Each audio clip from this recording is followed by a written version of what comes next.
وفي فرقانه الحميد. أعوذ بالله من الشيطان الرجيم. بسم الله الرحمن الرحيم. ولقد كرمنا بني آدم وحملناهم في البر والبحر ورزقناهم من الطيبات وفضلناهم على كثير ممن خلقنا تفضيلا. إن الله وملائكته يصلون على النبي يا أيها الذين آمنوا صلوا عليه وسلموا تسليما. اللهم صل على محمد وعلى آل محمد كما صليت على إبراهيم وعلى آل إبراهيم إنك حميد مجيد. اللهم بارك على محمد وعلى آل محمد كما باركت على إبراهيم وعلى آل إبراهيم إنك حميد مجيد. সকল প্রশংসার মালিককে, সকল ক্ষমতার উৎসকে। কেউ যেটা পারে না পারে কে? কেউ যেটা দেখে না দেখে কে? সে আল্লাহর দরবারে আমরা শুকর গুজার হচ্ছি। আমরা সবাই পড়ছি কালিমাতুশ শুকর, আলহামদুলিল্লাহ। সবাই একসাথে গলা ছেড়ে দিয়ে আওয়াজ করে পড়ুন, রব্বানা লাকাল হামদ হামদান কাসীরান তাইয়িবান মুবারাকান ফীহি ইয়া রাব্বি লাকাল হামদু কামা ইয়ানবাগি লিজালালি ওয়াজহিকা ওয়া আযীমি সুলতানিকা। লাকাল হামদু বিল ঈমান, লাকাল হামদু বিল ইসলাম, লাকাল হামদু বিল কুরআন। আল্লাহ রাব্বুল ইজ্জা ওয়াল জালালের দরবারে শুকরিয়া জ্ঞাপনের পাশাপাশি এই প্রোগ্রামের অর্গানাইজিং কমিটিকে অন্তরের অন্তঃস্থল থেকে ধন্যবাদ জানাতে চাই যে আদ-দ্বীন ফাউন্ডেশন অথরিটি তারা যশোরের ফুলের হাটে এরকম চমৎকার গুছানো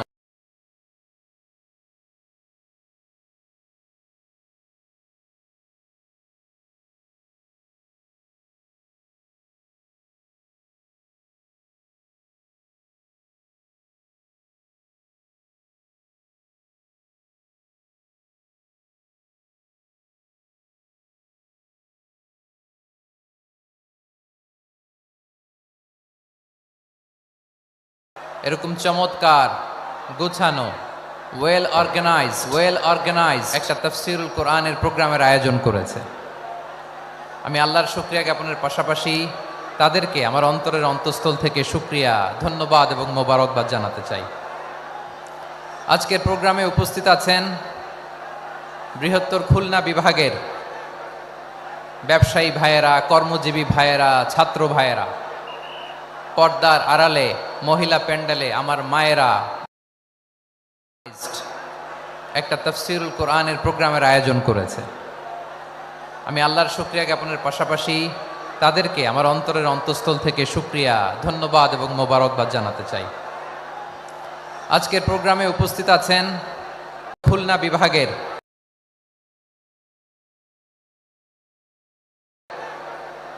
ব্যবসায়ী ভাইয়েরা, কর্মজীবী ভাইয়েরা, ছাত্র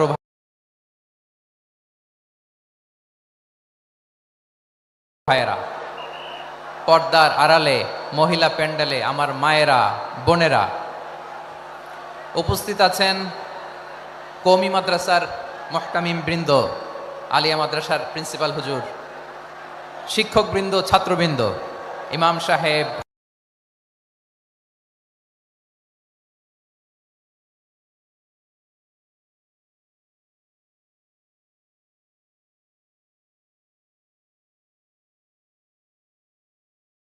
বোনেরা, উপস্থিত আছেন ওনারা প্রোগ্রাম করেছেন। শেষ অধিবেশন, যদি আপনারা ধাক্কা ধাক্কি বিশৃঙ্খলা করেন বঞ্চিত হব, আমরা বঞ্চিত হব, আপনারা বঞ্চিত হবেন। মিডিয়া কর্মীদের মাধ্যমে দেশে বিদেশে কোটি কোটি দর্শক তারা বঞ্চিত হবে।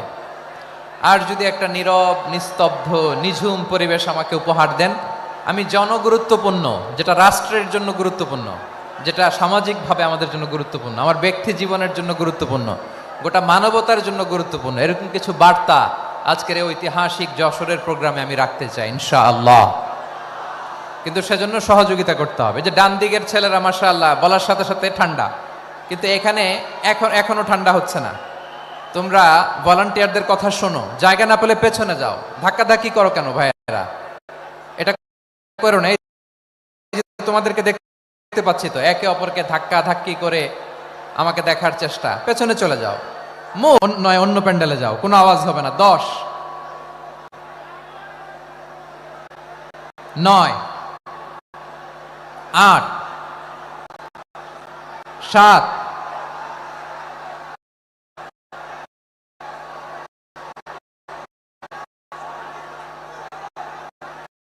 6, 5, 4,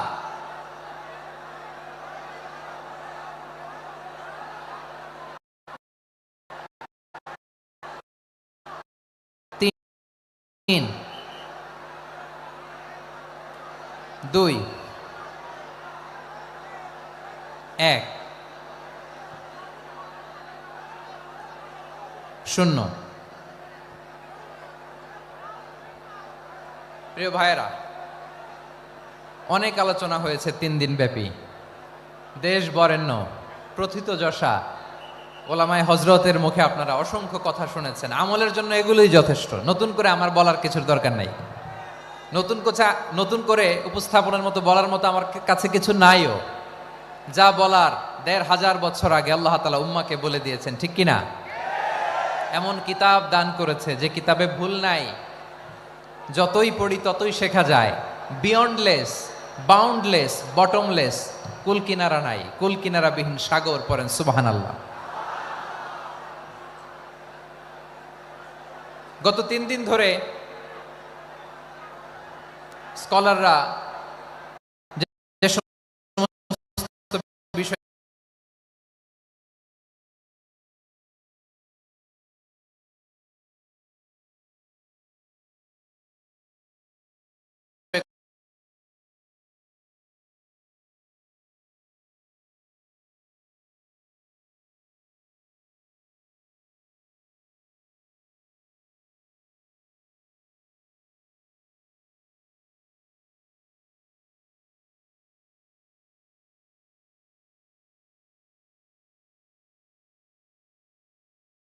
কোরআন সুরার উপর আমল করতে পারে আল্লাহ তৌফিক দান করুক, আমরা পড়ি আমিন। আসুন এখানে আসার বসার এই প্রোগ্রামে অংশগ্রহণ করার উদ্দেশ্যকে, নিয়তকে আমরা খালেস করে নেই। আজকে আমরা যা শুনবো শিখবো আমলের নিয়তে শুনবো, ঠিক কিনা বলেন? শেষ পর্যন্ত নীরবতা বজায় রাখবো। আমি উঠবো, আপনারা উঠবেন, এর আগে ওঠা যাবে না। তার ওয়াস্তে বি স্মার্ট, জায়গা না হলে চলে যাবেন, আওয়াজ করবেন না। ভলান্টিয়াররাও আওয়াজ নয়, ইশারা ইঙ্গিতে। প্রিয় ভাইয়েরা, যে টপিকটি নিয়ে আমি আপনাদের সামনে আজকে কথা বলতে চাই, টপিকটি অনেক গুরুত্বপূর্ণ। টপিকটি হচ্ছে হিউম্যান রিসোর্স ডেভেলপমেন্ট, মানব সম্পদ উন্নয়ন। কারণ আল্লাহ তাআলা আমাদের যা দেখ আর না দেখ এটা দিছে। মানুষ আর মানুষ, 18 কোটি মানুষ, ঠিক কিনা? এই 18 কোটি জনসংখ্যার দেশে বসবাস করে আমরা খুশি না বেজার? খুশিকে দেখতে পাচ্ছি। All are the Gen Z of Jessore. Gen Z ওরা স্মার্ট, ওরা ইশারা ইঙ্গিতে কাজ করে। এই যে পুরো গদি উল্টায় দিছে, ঠিক কিনা? 24-এর ছাত্র নাগরিক অভ্যুত্থান আমাদের দেখিয়ে দিচ্ছে কিভাবে চোখের ইশারায় গদি উল্টে দিতে হয়। তো এই জেনজিদের নিয়ে বসেছে, ওরা তো স্মার্ট, ওরা ডিস্টার্ব করবে না। মেহেরবানি করে আমার সাথে কানেক্ট করো, 1 to 1, brain to brain, eye to eye, eye contact করো আমার সাথে, তাকাও। কষ্ট হলো আমার দিকে তাকাও, আওয়াজ করা যাবে না, আমার দিকে তাকাও। প্রিয় ভাইরা, হিউম্যান রিসোর্স ডেভেলপমেন্টের ব্যাপারে কিছু কথা বলবো। এই যে আমাদের বিশাল জনসংখ্যা, এই জনসংখ্যাকে কি করে জনসম্পদে রূপান্তরিত করা যায়, এ ব্যাপারে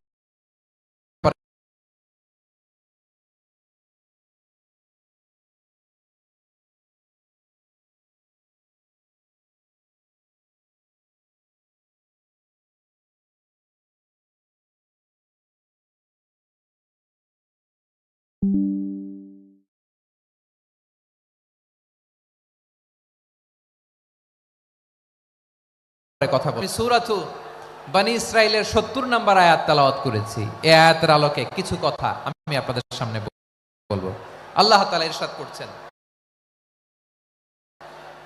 ওয়ালাকাদ কাররামনা বনী আদম ওয়া হামালনাহুম ফিল বাররি ওয়াল বাহরি ওয়া রাযাকনাহুম মিনাত তাইয়্যিবাত ওয়া ফাদ্দাকাদ কাররামনা বনী আদম, আমি বনি আদমকে সম্মানিত করেছি, বনি আদমকে মর্যাদা দিয়েছি। ওয়া হামালনাহুম ফিল বাররি ওয়াল বাহর, বনি আদমকে জলে স্থলে এবং সমুদ্রে চলাচলের বাহন দিয়েছি। ওয়া রাযাকনাহুম মিনাত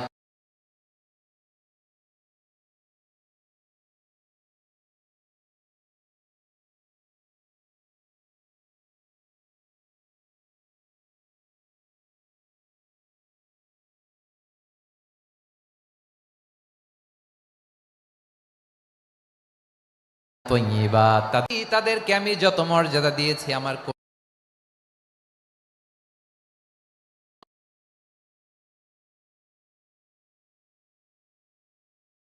কোন সৃষ্টিকে এত মর্যাদা দেই নাই। পড়েন সুবহানাল্লাহ।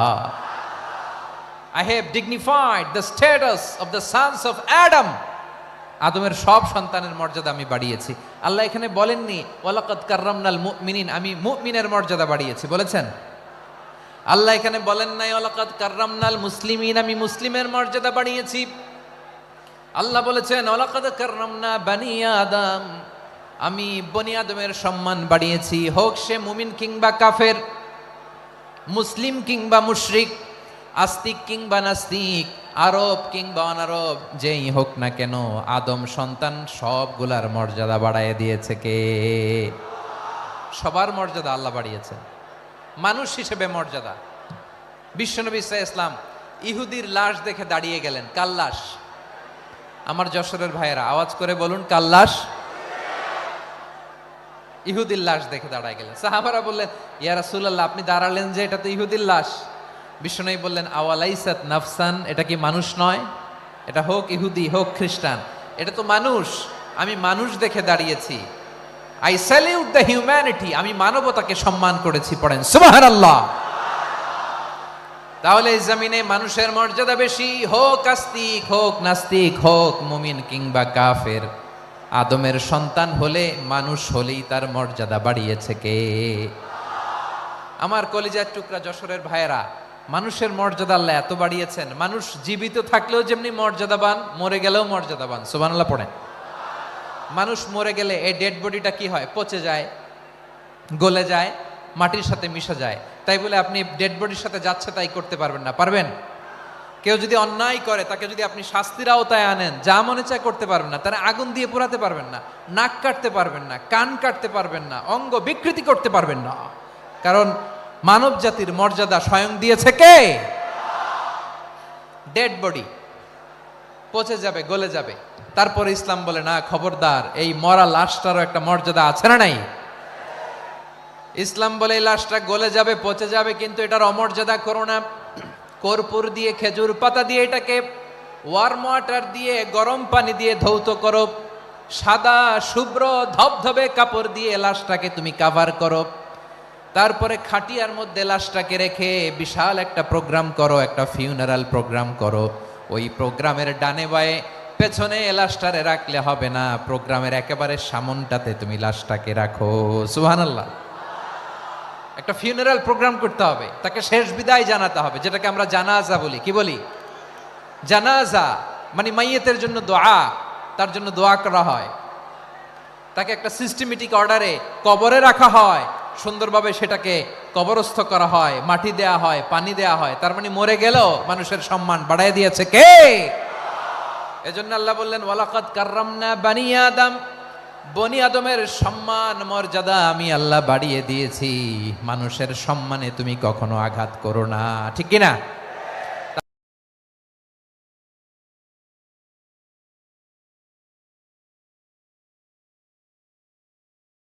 তাহলে ভাই প্রথম মেসেজ হচ্ছে তাদেরকে আমি মর্যাদা দিয়েছি, তাদেরকে আমি যত মর্যাদা দিয়েছি কোন সৃষ্টিকে এত মর্যাদা দেই নাই। সুবহানাল্লাহ। সন অফ আদম, আমি বনি আদম সবার মর্যাদা বাড়িয়ে দিয়েছি। হোক আস্তিক নাস্তিক, হোক কাফের কিংবা মুশরিক, তার মর্যাদা বাড়াই দিছে কে? যখন বন্যা হয় আমরা ত্রাণ নিয়ে যাই, আমরা শুধু মুসলমানদেরকে ত্রাণ দেই নাকি? হ্যাঁ, আমরা মুসলমানকেও দেই, অমুসলমানকেও দেই, হিন্দুকেও দেই, বৌদ্ধকেও দেই। যেখানেই মানবতা বিপন্ন সেখানে ইসলামের হেল্পিং হ্যান্ড আছে না নাই? সুবহানাল্লাহ। কি দিন আমরা পেয়েছি, কি বিধান আমরা পেয়েছি। ওয়ালাকাদ কাররামনা বানি আদম, আমি বনি আদমকে সম্মানিত করেছি। এরপর আল্লাহ বললেন ওয়া হামালনাহুম ফিল বাররি ওয়াল বাহর, মানুষকে স্থলে এবং সমুদ্রে চলাচলের বাহন আমি দিয়েছি। স্থলে কিভাবে চলবে, জলে কিভাবে চলবে, এই বাহনের ব্যবস্থা করেছে কে? এই জেনজি, এই সামড়া, ইরাম করতেছো কিসের জন্য? হ্যাঁ, ইরাম করলে চলবি? হ্যাঁ, বস বস বস বস। আওয়াজ করতেছো কেন? দিবানা, কথা বলতে দিবানা আমাকে? তো এইটা বুঝি তোমাদের ভালোবাসার নমুনা? তোমাদের ভালোবাসার কারণে যদি আমি কোথাও দাঁড়াতেই না পারি, কোথাও বসতে না পারি, কোথাও দুটা কথা বলতে না পারি, এই ভালোবাসা দিয়ে কি হবে আমার? বরং ঘামতে ঘামতে ঘর্মাক্ত হব, রক্তাক্ত হব। কিন্তু সেন্ট্রাল থেকে, সেন্ট্রালি যে ইনস্ট্রাকশন আসবে, সেই ইনস্ট্রাকশনের এক চুল আমরা ডানে বায়ে যাব না। এইটা গণজাগরণের জন্য এইটা দরকার, ইসলামী বিপ্লবের জন্য এইটা দরকার। তো আধা ঘন্টা ধরে যদি তোমাদেরকে থামানোই না যায়, এই লস্কর দিয়ে আমি কি করব? আল্লাহর ওয়াস্তে নো নো নো স্লোগান, চুপচাপ একেবারে আমার দিকে তাকাও। আল্লাহ বললেন ওয়া হামালনাহুম ফিল বাররি ওয়াল বাহর, জলে স্থলে আমি চলাচলের যানবাহনের ব্যবস্থা করেছি। আমরা স্থলে ঘোড়ার উপরে চড়ি, উটের উপরে চড়ি, গাড়ির উপরে চড়ি। এই যে গাড়ির ইঞ্জিন বানাইছি আমরা, এটার মেধা দিয়েছে কে? আবার সাগরের মধ্যে আমরা নৌযান, জলযান, বড় বড় জাহাজ দিয়ে এক মহাদেশ থেকে আরেক মহাদেশ যাই, এক দেশ থেকে মালামালগুলো আরেক দেশে পাঠাই। সাগরের ভেতরে নৌকাগুলোরে ধরে রাখলো কে? ওয়াল ফুলকিল্লাতি তাজরি ফিল বাহরি বিমা ইয়ানফাউন নাস, মানুষের উপকার আছে এরকম সরঞ্জামাদি নিয়ে সাগরের উপরে বিশাল বিশাল জলযানগুলো চলে। এগুলো ডুবে যায় না, কাত হয়ে যায় না, পড়ে যায় না। এগুলোকে স্থিতিস্থাপকতাকে ঠিক করে রাখলো কে? আপনারা জাহাজ দেখেছেন? জাহাজ, হ্যাঁ, বাড়ি চট্টগ্রাম হইলে দেখতে পারতেন। দেখছেন? বিশাল বিশাল জাহাজ, বিশাল জাহাজ মালামাল নিয়ে এক মহাদেশ থেকে আরেক মহাদেশে যায়। গত মাসে আমার জাপান সফর ছিল। এই যে বাংলাদেশে যে গাড়িগুলো চালান, বেশিরভাগ গাড়ি আসে কিন্তু জাপান থেকে। হাজার হাজার গাড়ি একটা জাহাজ বহন করতে পারে, হাজার হাজার গাড়ি। এটারে সাগরের মধ্যে ভাসাইলো কে? সবাই বলুন, ভাসালো কে? হাজার হাজার গাড়ি নিয়ে জাপানিজ গাড়িগুলো আমাদের চট্টগ্রামের এয়ারপোর্টের বন্দরে ভিড়ে। যুক্তরাষ্ট্রে আমি দেখেছি বিশাল বিশাল জাহাজ। আপনারা টাইটানিক জাহাজের নাম শুনেছেন? টাইটানিকেরও 8 গুণ 10 গুণ বড়। সুবহানাল্লাহ কইবেন না? টাইটানিক জাহাজের 8 গুণ 10 গুণ বড় একটা জাহাজ আছে, আইকন অফ দ্য সি, আমি দেখে এসেছি। রয়্যাল ক্যারিবিয়ান দেখে এসেছি। সাগরের সামনে জেটিতে যখন দাঁড়ালাম, জাহাজটা যখন যায়, আমার মনে হচ্ছে একটা শহর, গোটা শহর, the entire city is floating on the water. পুরো একটা শহর মনে হয় পানির উপর দিয়ে ভেসে যাচ্ছে, পড়েন সুবহানাল্লাহ। এই যে আইকন অফ দ্য সি, এই ক্রুজ, এই জাহাজটা, এটার ভিতরে স্টেডিয়াম আছে। কিসের ভিতরে স্টেডিয়াম? কথা বুঝে নাই বোধহয়। স্টেডিয়াম কিসের ভিতর? সুইমিং পুল আছে, শপিং মল আছে, রেস্টুরেন্ট আছে, ক্লাব আছে, 3000 4000 রুম বিশিষ্ট, কক্ষ বিশিষ্ট হোটেল আছে। এই সবগুলোর নিয়ে এগুলো চলে সাগরের এই দোলার মধ্যে, জলোচ্ছ্বাসের মধ্যে, এই সাগরের ভেতরে এই জাহাজগুলোর ভাষায় রাখছে কে? সূরা আর রহমানে আল্লাহ তাআলা বললেন, ওয়ালাহুল জাওয়ারিল মুনশাআতু ফিল বাহরি কাল আ'লাম ফাবিআইয়ি আলা, সবাই পড়েন, ফাবিআইয়ি আলাই রাব্বিকুমা তুকাযিবান। পাহাড় সম বড় বড় জাহাজগুলো মাল বোঝাই করে সাগরের মধ্যে ভেসে বেড়ায়। এগুলো দিয়ে মালামাল বহন করা যায়, মানুষও এক দেশ থেকে আরেক দেশে যায়। এই জাহাজগুলোর সাগরের ভেতরে ভাসায় রাখলো কে? এই আয়াতের ভেতরে আল্লাহ তাআলা সূরাতু বানী ইসরাঈলের এই চমৎকার আয়াতের ভেতরে আল্লাহ তাআলা বেসিকলি মানব জাতির প্রতি তার 4টি স্পেশাল অনুগ্রহের কথা বলেছেন। কয়টি? 2টা বলে ফেলছি। 1 নাম্বার, ওয়ালাকাদ কাররামনা বানি আদম, আমি বনি আদমের সম্মান বাড়াইছি। নাকি মুসলমানদের? নাকি মুসল্লিদের? কার সম্মান বাড়িয়েছি? বনি আদমের। তাহলে human dignity, the first part of the verse talks about the human dignity. 2 number অংশ আল্লাহ তাআলা বললেন, ওয়া হামালনাহুম ফিল বাররি ওয়াল বাহর, স্থলে এবং সমুদ্রে আমি তাদের জন্য চলাচলের বাহন দিয়েছি। সুবহানাল্লাহ। তার মানে smooth movement on land and sea, জলে এবং স্থলে যাতে আমরা স্মুথলি মুভ করতে পারি আল্লাহ তাআলা দিয়েছেন। 3 নম্বরে আল্লাহ তাআলা বললেন, ওয়া রাযাকনাহুম মিনাত তাইয়্যিবাত, মানুষের জন্য আমি পবিত্র রিজিকের ব্যবস্থা করেছি।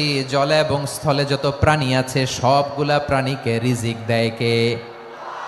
আমাদেরকে রিজিক দেয় কে? সাগরের মাছগুলোকে, বড় বড় তিমি মাছগুলোরে রিজিক দেয় কে? বাতাসের মধ্যে ভেসে বেড়ানো বড় বড় পাখিগুলো, স্ক্যান্ডিনেভিয়ান কান্ট্রি থেকে লক্ষ লক্ষ কোটি কোটি পাখিগুলো যে এক দেশ থেকে আরেক দেশে ট্রান্সফার হয়, এগুলোর রিজিক দেয় কে? রব্বুল আলামিন বলেন, ওয়ামা মিন দাব্বাতিন ফিল আরদি ইল্লা আলাল্লাহি রিজকুহা ওয়া ইয়ালামু মুস্তাকাররাহা ওয়া মুস্তাওদাআহা কুল্লুম ফি কিতাবিম মুবিন। আল্লাহু আকবার। রব্বুল আলামিন বলেন, ভূপৃষ্ঠে বিচরণশীল যত প্রাণী আছে সব প্রাণীগুলোকে আমি আল্লাহ আমার নিজের কুদরতে রিজিকের বন্দোবস্ত করি। এই প্রাণীগুলো কোথায় থাকে, কোথায় যায়, সব জায়গায় আমি রিজিক পৌঁছে দেই। রিজিক কেউ দিতে পারে না, রিজিকের মালিক কে? রিজিকের মালিক তিনি আল্লাহ। এজন্য আল্লাহ তাআলা বললেন, ওয়া রাযাকনাহুম মিনাত তাইয়্যিবাত। এরপর আল্লাহ বললেন, ওয়া ফাদ্দালনাহুম আলা কাসীরিম মিম্মান খালাকনা তাফদীলা। আমি যত প্রাণী সৃষ্টি করেছি সকল প্রাণীর মধ্যে মানুষের মর্যাদা, শ্রেষ্ঠত্ব আমি দিয়েছি। সুবহানাল্লাহ পড়েন। তাহলে 1 নম্বরে আল্লাহ বললেন, আমি বনি আদমের মর্যাদা বাড়ালাম। এরপরে বললেন, স্থলে এবং সমুদ্রে চলাচলের জন্য যানবাহন দিলাম। 3 নম্বরে আল্লাহ বললেন, পবিত্র রিজিকের ব্যবস্থা করে দিলাম। এরপরে আল্লাহ বললেন, যত প্রাণী আছে, সৃষ্টি আছে, সবগুলার উপরে আমি মানুষকে শ্রেষ্ঠত্ব দিলাম। সুবহানাল্লাহ। তাহলে সবচেয়ে বেশি শ্রেষ্ঠত্ব মানুষের। কার? মানুষের। শুধু তাই নয় প্রিয় ভাইরা, আকাশ এবং জমিনে যা কিছু আছে সবকিছু মানুষের জন্য, মানুষের কল্যাণে, মানুষের প্রয়োজনে, মানুষের বশীভূত করে সৃষ্টি করেছেন কে? রব্বুল আলামিন বলেন, হুয়াল্লাযী খালাকা লাকুম মা ফিল আরদি জামিআ, এই জমিনের মধ্যে যা কিছু আমি আল্লাহ সৃষ্টি করেছি সব কিছু আমি মানুষের জন্য সৃষ্টি করেছি। পড়েন সুবহানাল্লাহ। হুয়াল্লাযী খালাকা লাকুম মা ফিল আরদি জামিআ, যা আছে সব আমাদের জন্য, সব আমাদেরকে সার্ভিস দেওয়ার জন্য, আমাদের উপকারের জন্য, আমাদের কল্যাণের জন্য। আওয়াজ করে সবাই পড়ুন আল্লাহু আকবার। অন্য আয়াতে আল্লাহ বললেন ওয়াসাখখারা লাকুম মা ফিস সামাওয়াতি ওয়া মা ফিল আরদি জামিআম মিন ইন্না ফি যালিকা লাআয়াতিন লিকাউমিন ইয়াতাফাক্কারুন।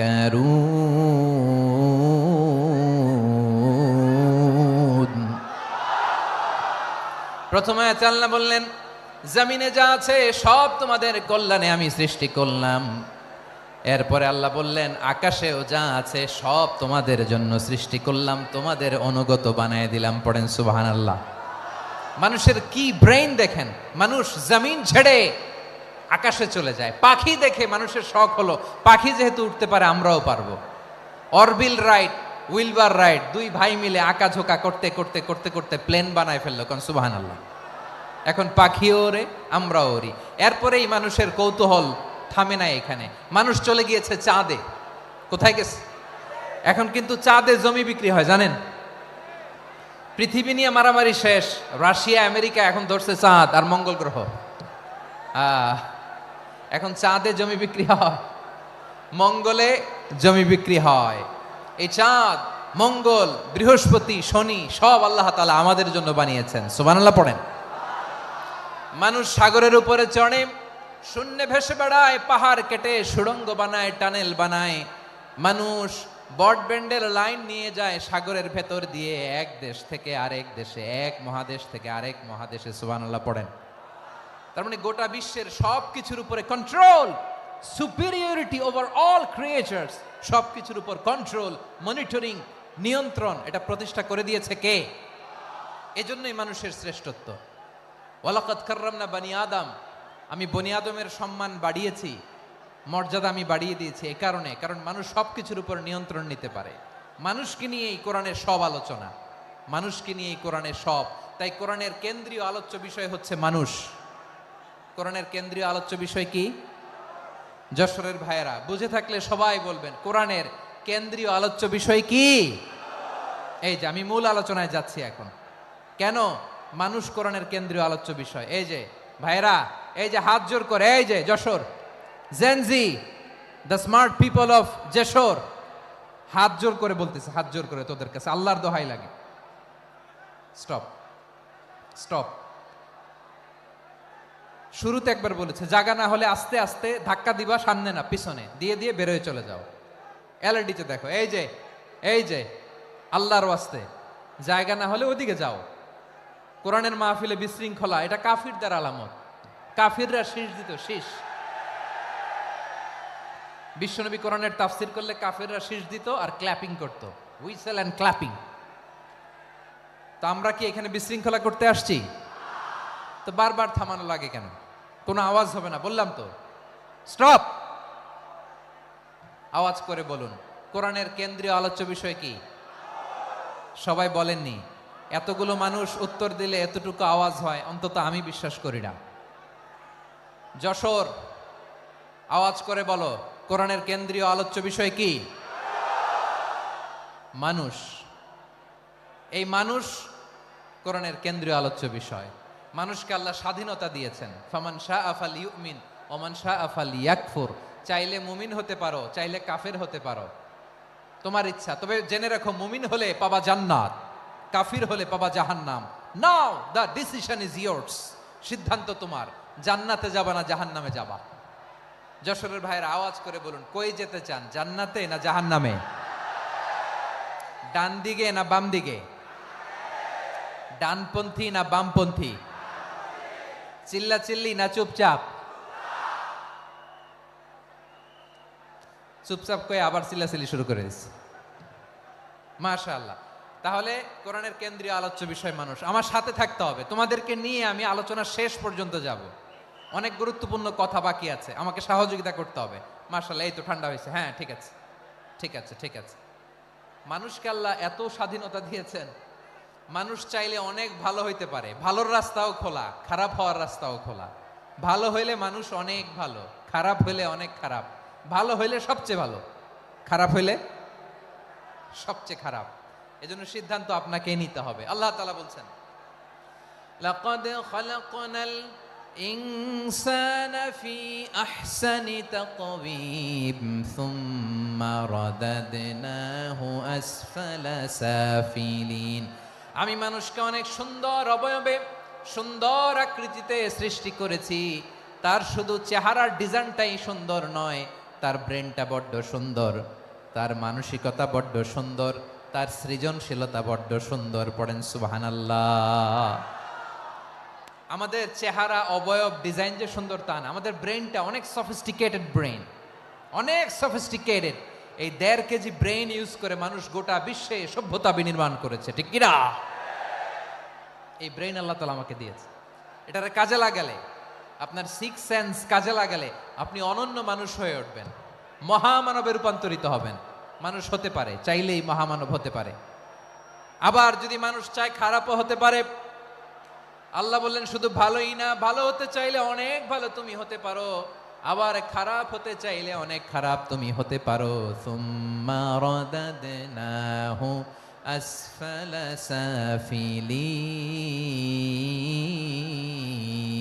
সাফিলিন। খারাপ হলে একেবারে খারাপ হতে পারো, নিকৃষ্ট হলে একেবারে নিকৃষ্ট হতে পারো, ভালো হলেও ভালো হতে পারো। কোন সুবহানাল্লাহ। এবার আওয়াজ করে বলুন, ভালো হতে চাই না খারাপ, শ্রেষ্ঠ না নিকৃষ্ট?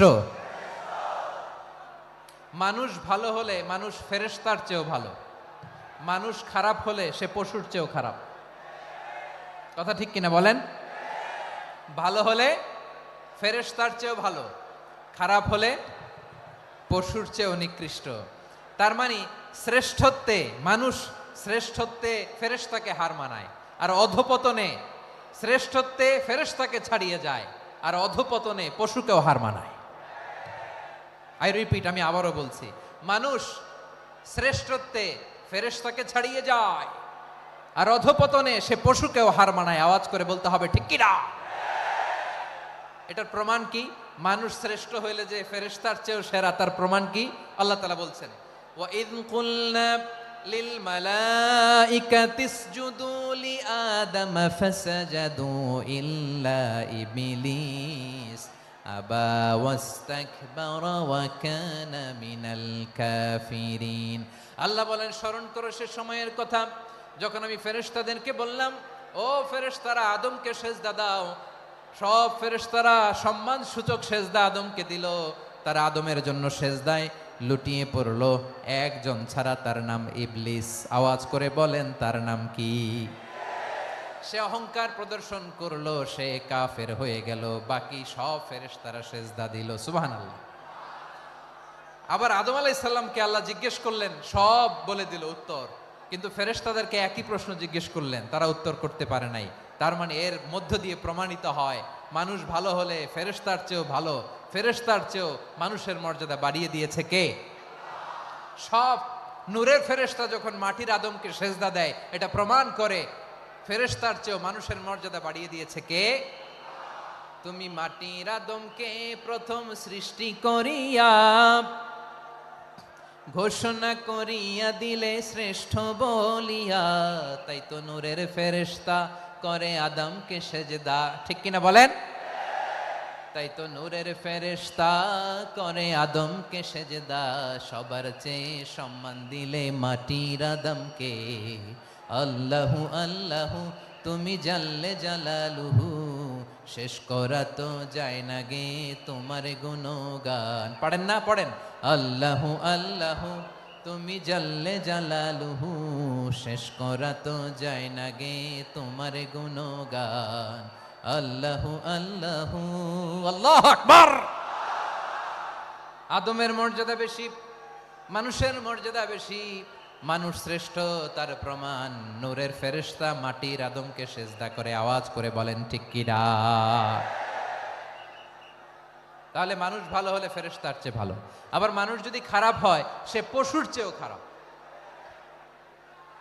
অধপতনে পশুত্বকে হার মানায়। তার প্রমাণ কি? তার প্রমাণ হচ্ছে যশোরের ভাইরা দেখবেন পত্রিকায় নিউজ পেপারে মাঝে মাঝে এরকম দেখা যায়, এক মানুষ আরেক মানুষকে হত্যা করে 20 টুকরা করে বস্তার ভিতরে ভরেছে। আপনারা এই নিউজ পড়েন নাই না? দেখেন নাই? দেখছেন? মানুষ মানুষকে হত্যা করে কয় টুকরা? জোরে বলেন। এখানেই ক্ষান্ত হয় না, আবার কোথায় ভরছে? বস্তার ভেতরে। আচ্ছা, বুঝে থাকলে আওয়াজ করে বলেন, কোনদিন শুনছেন একটা হাতি আর একটা হাতিকে হত্যা করে 20 টুকরা করছে, এরপরে বস্তার ভিতরে ভরছে? হয়েছে? তাহলে দেখেন, মানুষ যদি খারাপ হয় সে পশুকেও হার মানায়। চিল্লায় বলো ঠিক কিনা? এমনও দুশ্চরিত্র মানুষ আছে যার যার নজর থেকে 6 মাসের ছোট্ট মেয়ে থেকে শুরু করে 80 বছরের বৃদ্ধারাও নিরাপদ নয়। পশুকেও হার মানায়। মানুষের ঘর জ্বালিয়ে পুড়ে মেসাকার করে দেয়, জনপদের পর জনপদ জ্বালায় দেয়। এরকম আছে না নাই? বোমা মেরে শহরগুলো উড়িয়ে দেয়। এই যে ইসরায়েল গাজার মধ্যে যে অ্যাটাক করেছে, এরা মসজিদ মানে নাই, মসজিদে বম ফেলেছে। এরা খ্রিস্টানদের চার্চ গির্জা মানে নাই, গির্জায় বম ফেলেছে। পৃথিবীর ইতিহাসে never happened in the history of the world that someone bombed on a hospital, on a ICU center. এমন হাসপাতাল যেখানে আইসিইউর রোগীরা আছে, ওই হাসপাতালের উপরও ইসরায়েলি সৈনিকেরা বোমা মেরেছে। জোরে বলেন ঠিক কিনা? এরা মানুষ? আওয়াজ করে বলেন, এরা মানুষ না। প্রিয় ভাইয়েরা, চোখ কান নাক মুখ থাকলেই মানুষ না। যা এই দুনিয়া এখন তো আর সেই দুনিয়া নাই, মানুষ নামের মানুষ আছে দুনিয়া বোঝাই, সেই মানুষের ভিড়ে আমার আসল মানুষ নাই। ঠিক কিনা? আসল মানুষের বড্ড অভাব, আসল মানুষের বড্ড অভাব। আমার ভাইয়েরা, মানুষ খারাপ হলে পশুকেও হার মানায়। আচ্ছা, আওয়াজ করে বলেন, এই যশোরের ছেলেরা এদিক তাকাও, আওয়াজ করে বলো, যে ইসরায়েলি সোলজাররা উপর থেকে বোমা মারল তারাও মানুষ? তারাও কি? ওরাও রক্তে মাংসে মানুষ, ওদেরও পরিবার আছে। বোমা মেরে যেই মেয়েটাকে তারা অনাথ বানায়, ইয়াতিম বানায়, ও কিন্তু বাসায় ওর মেয়েটাকে রেখে আসছে। ঠিক কিনা বলেন? বম্বিং করে যে বাবাকে মেরে, স্বামীকে মেরে স্ত্রীকে বিধবা বানায়, তারও ঘরে স্ত্রী আছে। উপর থেকে বম মেরে মানুষ মেরে দিচ্ছে, তারাও মানুষ। 1945 সালের 6ই আগস্ট আমেরিকান সোলজাররা হিরোশিমায় বম মেরেছে। আমি নিজে দেখে এসেছি জাপানের হিরোশিমাতে। সকাল 8:15 মানুষ কেউ অফিসে যাচ্ছিল, কেউ খেতে খামারে কাজ করতে যাচ্ছিল। লিটল বয় নামে একটা বোম মেরেছে তারা। এই বোমের আঘাতে, পারমাণবিক এই বোমার রেডিয়েশনে আঘাতে বোম ব্লাস্ট হওয়ার পরে মুহূর্তের মধ্যে 1,40,000 নাই। উপর থেকে যারা মারতেছে এরাও মানুষ, যাদেরকে মারলো তারাও। তার মানে মানুষে মানুষে পার্থক্য আছে না? নেই? মানুষে মানুষে পার্থক্য আছে। নাক কান চোখ মুখ থাকলেই মানুষ নয়। বাড়ছে জনসংখ্যা, কমছে মানুষ। চিল্লায় বলো ঠিক কিনা? তাহলে আমরা বুঝলাম, মানুষ ভালো হলে অনেক ভালো, খারাপ হলে অনেক খারাপ। ও আমার কলিজার টুকরা যশোরের ভাইয়েরা, আসুন না 3 দিন ব্যাপী এই তাফসিরুল কোরআনের ঐতিহাসিক প্রোগ্রাম থেকে আমরা সিদ্ধান্ত নেই, আমরা ভালো মানুষ হব নাকি খারাপ মানুষ হব। কলিজা থেকে, প্রাণ থেকে আওয়াজ করে সবাই বলুন, ভালো মানুষ নাকি খারাপ মানুষ? ভালো মানুষ হইতে হবে। ভালো মানুষ যারা জগৎটাকে এনলাইটেন করবে, যারা এনলাইটেন করবে, যারা সত্যের বীর সেনানী হয়ে দাঁড়াবে, যারা সত্যের পক্ষে কথা বলবে, যারা জালিমের মসনদকে ভেঙে খান খান করে দেবে। এরকম হওয়ার দরকার আছে না নাই? এরকম ভালো মানুষ আমরা হতে চাই কি চাই না? মানুষকে যত্ন নিলে মানুষ যে কত ভালো হয় আপনি কল্পনাও করতে পারবেন না।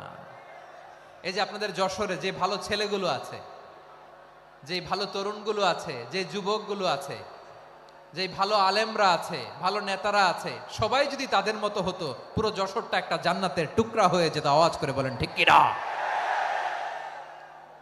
মানুষকে নার্চারিং করলে, মানুষকে পলিশ করলে, মানুষকে গ্রুমিং করলে, মানুষকে সঠিক তারবিয়া দিলে মানুষ অনন্য হয়ে ওঠে। প্রতিটি মানুষ অনন্য। আমি অনন্য, আপনি অনন্য, আমরা সবাই অনন্য। সুবহানাল্লাহ বলেন। মানুষকে আল্লাহ তাআলা দিয়েছেন অসীম ক্ষমতা, অসীম ক্ষমতা। সুবহানাল্লাহ। একটা মানুষ পারে না এমন কিছু নাই, একটা মানুষ পারে না এমন কিছু নাই। বিশ্বাস করতে হবে, মানুষ যা কল্পনা করতে পারে ওইটা মানুষ করে দেখাতে পারে। যশোরের ভাইয়ের, আই রিপিট, আমি আবারও বলছি, এই চিল্লাচিল্লি করলে আমার এই গুরুত্বপূর্ণ কথা তোমরা মিস করবা, মিস করবা। কপাল পড়া হয়েও না, আওয়াজ করে কপাল পড়া হবে না। আমার দিকে তাকাও। মানুষ, মানুষ যা কল্পনা করতে পারে সেটা মানুষ করে দেখাতে পারে। তুমি তোমার কল্পনার রাজ্যকে সাজাও, তোমাকে হারাতে পারে এমন কোন শক্তি আল্লাহর জমিনে নাই। তোমার কি শক্তি, কি সম্ভাবনা তুমি জানোই না মিয়া। তুমি এদিকে তাকাও কেন? তোমার রাস্তা তো ওই দূরে। তুমি কোথায় যাবে, আল্লাহ তোমার টেনে কোথায় নিয়ে যাবে তুমি কিছুই জানো না। Plan big, dream big. কল্পনার শক্তিকে বড় করো। মানুষ যা কল্পনা করতে পারে মানুষ তা করে দেখাতে পারে। মানুষের কাছে অসাধ্য কিছু নাই মৃত্যু ছাড়া, এক্সেপ্ট ডেথ। মৃত্যু ছাড়া মানুষ সবকিছুকে জয় করতে পারে। মৃত্যু ছাড়া যে কোনো অসাধ্যকে সাধন করার ক্ষমতা মানুষকে দিয়ে দিয়েছে কে? হারার জন্য তোমার জন্মই হয় নাই, তোমার জন্ম হয়েছে জিতার জন্য, বিজয়ের জন্য তোমার জন্ম। মানুষের শুরুটাই হয় বিজয় দিয়ে। যশোর, আওয়াজ করে বলো, মানুষের শুরু হয় কি দিয়ে? আমরা যখন আমার পিতার পৃষ্ঠদেশে ছিলাম, পিতার পৃষ্ঠদেশ থেকে শুক্রাণু যখন মায়ের গর্ভদেশে যেয়ে পড়ে, কতটা শুক্রাণু ভ্রমণ শুরু করে জানো? 20 কোটি শুক্রাণু। একবার সিমেন আউট হলে সেখানে 20 কোটি শুক্রাণু থাকে, ভ্রমণ শুরু করে। ওই 20 কোটি শুক্রাণুর মধ্যে থেকে তুমি আমি আজকে এক বিকশিত শুক্রাণু মানব রূপে পৃথিবীতে এসেছি। সুবহানাল্লাহ। ওই 20 কোটি শুক্রাণুর প্রতিযোগিতায় সবাই রে পেছনে ফেলে সেদিন আমি সফল হয়েছিলাম, সেদিন আমি বিজয়ী হয়েছিলাম। সেদিন আমি এত ছোট ছিলাম, মাইক্রোস্কোপ দিয়েও আমার অস্তিত্ব পাওয়া যায় না। আমি এত তুচ্ছ ছিলাম, নগণ্য ছিলাম। আমার কান ছিল না, আমার চোখ ছিল না, আমার হাত ছিল না, আমার জন্য রিকমেন্ডেশন করার মতো মামু ছিল না, খালা ছিল না, কেউ ছিল না। তারপরেও ওই প্রতিযোগিতায়, ওই কম্পিটিশনে যখন আমারে কেউ হারাতে পারে নাই, আল্লাহর জমিনেও আমারে কেউ হারাতে পারে না। হারার জন্য তোমার জন্মই হয় নাই, তুমি আসছোই জিতার জন্য। সুবহানাল্লাহ। বিশ্বনবী বলেন, আন্নাসু মাআদিন কামাআদিনি যাহাবি ওয়াল ফিদ্দা খিয়ারুহুম ফিল জাহিলিয়াতি খিয়ারুহুম ফিল ইসলাম। Peoples are like mines of gold and silver. সোনার খনি, রূপার খনি, এর চেয়েও বড় খনি হচ্ছে এই মানব সম্পদের খনি। আওয়াজ করে বলেন আল্লাহু আকবার। আল্লাহ তাআলা এই সম্পদ আমাদেরকে দিয়েছে। বিশ্বনবী বলেন, মানুষ হচ্ছে খনির মতো। খিয়ারুহুম ফিল জাহিলিয়াতি খিয়ারুহুম ফিল ইসলাম। জাহিলি যুগে যারা সেরা, ইসলামেও তারা সেরা। ইদা ফাকুহু, যদি তারা বুঝবান হয় তাহলে তাদেরকে সেরা বানায় দিবে কে? তাহলে মানুষের চেয়ে সেরা কেউ হতে পারে? মানুষের চেয়ে অনন্য কেউ হতে পারে? মানুষকে কেউ হারাতে পারে? আওয়াজ করে বলো, তোমাকে কেউ হারাতে পারবে? এই সাহস জাগছে আজকের আলোচনা থেকে। আমি তুমি অনন্য, আমাকে তোমাকে হারায় দেওয়া এত সহজ না, ঠিক কিনা? একটা কথা জীবনের সাথে সেট করে নিতে হবে, আমি জিতি নয় শিখি, আমি কখনো হারি না। জীবনের সাথে সেট করে নাও, জেনজি অফ যশোর, আমি কখনো হারি না, আমি হয় জিতি নয় শিখি। চিল্লায় বলো ঠিক কিনা? আমি কখনো হারি না, আমার হারানো এত সোজা না। কি সাহস জাগছে? বুকে সাহস জাগছে? তাকবীর পড়ো, লিল্লাহে তাকবীর। তাহলে বিশ্বনবী বললেন, নাসু মাআদিন, মানুষ হচ্ছে খনি। এই ধাক্কা ধাক্কি, আমি জানি এগুলো ভালোবাসার ধাক্কা ধাক্কি, এজন্য আমি সহ্য করে নেই। এগুলো যে ভালোবাসার ধাক্কাধাক্কি এটা আমরা বুঝি। পৃথিবীর কোনো আইন, সিকিউরিটি প্রটোকল দিয়ে এটারে মানানো যাবে না, কারণ এটা তো ভালোবাসা, লাভ। লাভ কোনো আইন কানুন দিয়ে বাধা যায় না, মানানো যায় না, ঠিক কিনা বলো?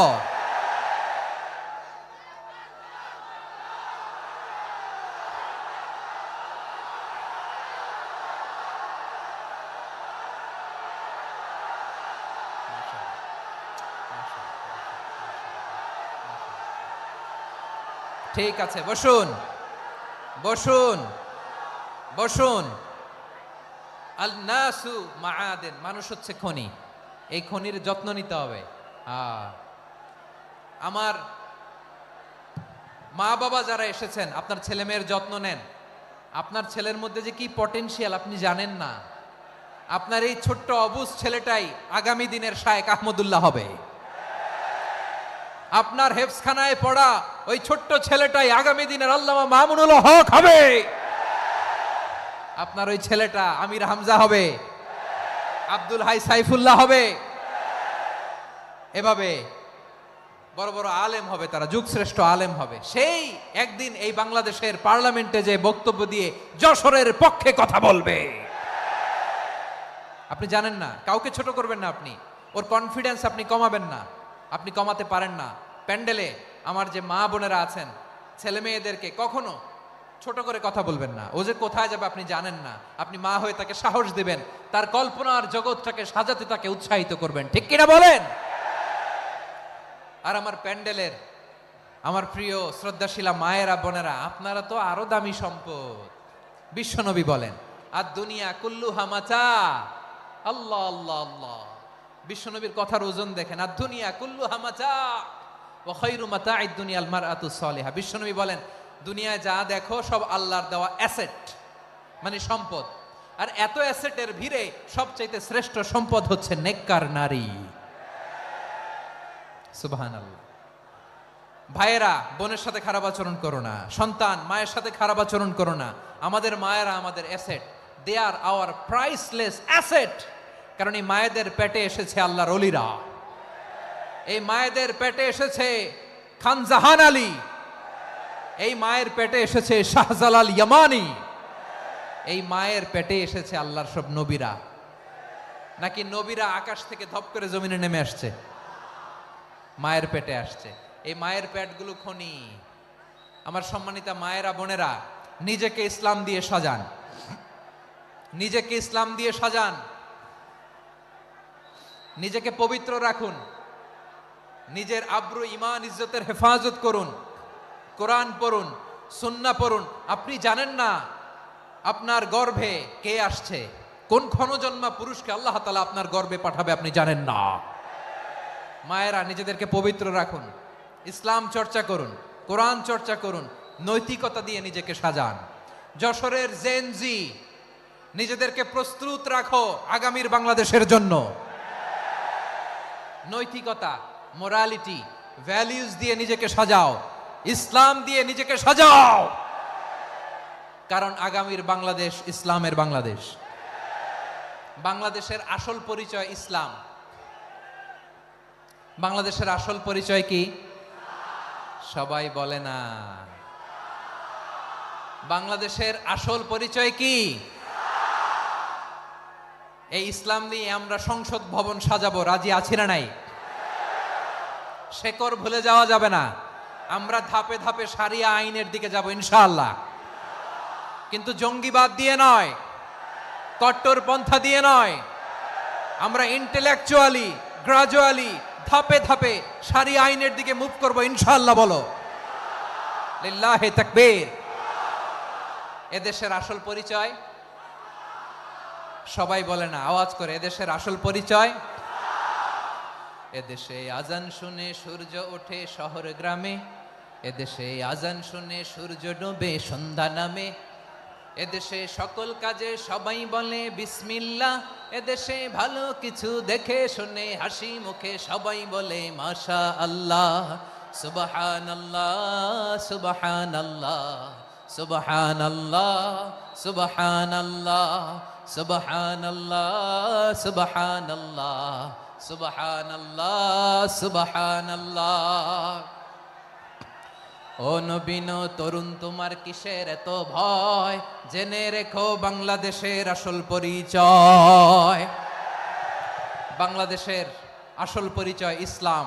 আওয়াজ তুলে বলো, আসল পরিচয় কি?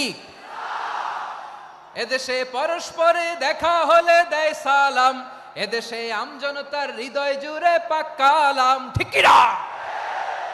এদেশে বিপদ এলে সর্বজনে সর্বক্ষণে দোয়া পড়ে ইন্না লিল্লাহ সুবহানাল্লাহ সুবহানাল্লাহ সুবহানাল্লাহ সুবহানাল্লাহ।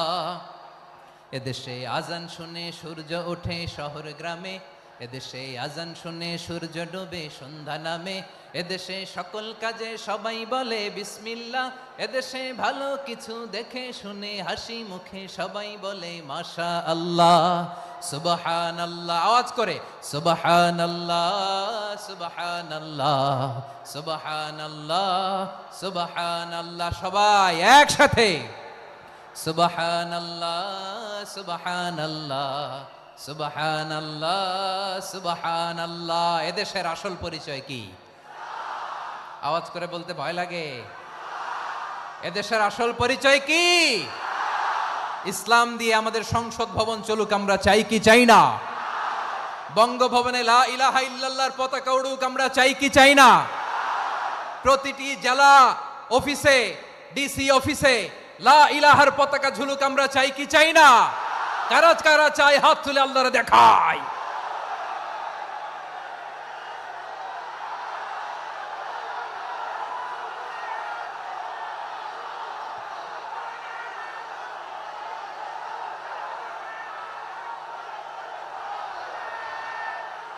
মাশাআল্লাহ মাশাআল্লাহ মাশাআল্লাহ মাশাআল্লাহ। যশোর, আওয়াজ করে বলো, ভালো মানুষ না খারাপ মানুষ? বুঝে বলছো তো? মানুষ ভালো হলে যে কত ভালো।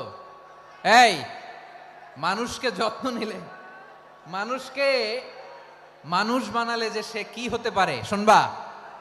হ্যাঁ, নাকি মোনাজাত দিয়ে দিব? শুনবা? তাহলে থামতে হবে। থামো, আমি যখন বলবো থামো থামো, তাকবীরের সময় দিলে তাকবীর, থামো থামো। মানুষকে যত্ন নিলে, হ্যাঁ এদিকে এদিকে, ড্রোন নামায় ফেলো, হয়েছে, ড্রোনের ফুটেজ হয়ে গেছে, এবার ড্রোন নামায় ফেলো, আমার দিকে তাকাও। মানুষকে, তোমরা এদিক সেদিক তাকালে তো গুরুত্বপূর্ণ পয়েন্ট মিস হয়ে যাবে। এদিকে এদিকে, হ্যাঁ মাস ঠিক আছে, এদিকে। মানুষকে যত্ন নিলে মানুষের মধ্যে যারা কি পটেনশিয়াল রেখেছে, আমি জাপানের দুইটা উদাহরণ দেই। জাপানের, এই এই এভাবে এভাবে হবে, হয় বসো নয় পেছনে, কথা নাই, কথা তো বলাই যাবে না, হারাম কথা বলা আজকে, একেবারে চুপ। আজকের জন্য হারাম করে দিছে আমি, এই কিছু সময়ের জন্য একেবারে নিষিদ্ধ। জাপানের দুইটা উদাহরণ দেই, খেয়াল করে একটু শুনেন, বুঝবেন। আল্লাহ, 2022 সালে জাপানের সাথে জার্মানির খেলা, ফিফা ওয়ার্ল্ড কাপ 2022। এক পক্ষে জাপান, আরেক পক্ষে কোন দেশ? কথা শুনে নাই। এক পক্ষে কোন দেশ? আরেক পক্ষে? সবাই এক পক্ষে, আরেক পক্ষে। ওই খেলায় জিতেছিল জাপান, জিতেছিল 22 সালের এই ফিফা ওয়ার্ল্ড কাপে জাপান ফুটবল খেলায় জিতে, as a part of their celebration তারা খেলার পরে পুরো স্টেডিয়ামটারে ক্লিন করে, the fan base of Japan, লক্ষ লক্ষ মানুষ খেলা দেখতে যায়, তো এত ডাস্টবিনও তো নাই, তো যারা ডাস্টবিনে জায়গা পায় নাই তারা এই যে চকলেটের প্যাকেট, পানির বোতল, চিপসের প্যাকেট তারা এদিকে সেদিকে রেখে দিয়েছে। জাপানের ভক্তরা, জাপানের ফলোয়াররা, as a part of their celebration তারা খেলার পরে পুরো স্টেডিয়ামের সব ময়লা আবর্জনা ক্লিন করে তারপরে বিদায় নিয়েছে। তাদেরকে কি ক্লিন করার দায়িত্ব দেয়া হয়েছিল? এই যশোর, জাপানের যে ছেলেরা খেলা দেখতে গেছিল ওদেরকে কি ক্লিন করার দায়িত্ব দিছিল? তারা কি স্টেডিয়ামের পরিচ্ছন্নতা কর্মী? তাদের আকল, তাদের সিক্স সেন্স তাদেরকে বলেছে, ছোটবেলা থেকে জাপান গভর্নমেন্ট ওদেরকে এত পরিচ্ছন্নতা শেখায়, ক্লিনলিনেস অ্যাওয়ারনেস ক্যাম্পেইন করায়।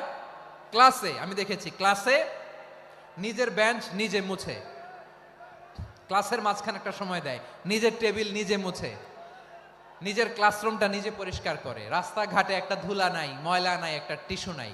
খেলার পরে গোটা বিশ্বকে তাক লাগিয়ে দিয়েছে। জাপানের ফ্যানরা সবার রেখে যাওয়া গার্বেজ, টিস্যু, বোতল পরিষ্কার করে তারপরে স্টেডিয়াম থেকে বিদায় নিয়েছে। আমরা কেন এমন হইতে পারলাম না? আমরা কেন এমন হইতে পারলাম না? জাপানের যারা এগুলো করছে ওদের 3টা করে চোখ না? চোখ তো 3টা। জাপানো লাগো হাত তো 4টা, কান তো 6টা। হ্যাঁ, নাকি আমার মতো 2 হাত 2 কানওয়ালা মানুষ? চোখে দেখলে ওটা মানুষ না। চিন্তা করছেন? তার মানে জাপানিজদেরকে যে গ্রুমিং করে শিখানোর মাধ্যমে পরিচ্ছন্ন বানানো গেছে, ওরা যেমনি মানুষ আমরাও মানুষ। আমাদের সন্তানদেরকে শেখালে তারাও পারবে কিনা? 2 নম্বর উদাহরণ বলি। চট্টগ্রাম ফেনীতে যারা গিয়েছেন, মেঘনা গোমতী ব্রিজ প্রকল্প নাম শুনছেন? মেঘনা একটা ব্রিজ পার হওয়া লাগে। এই মেঘনা গোমতী, এখানে 3টা ব্রিজ কাঁচপুর সহ, এই 3টা ব্রিজের নির্মাণ কাজ, রেনোভেশনের কাজ দেয়া হয়েছিল জাপানের একটা কোম্পানিকে। কাকে?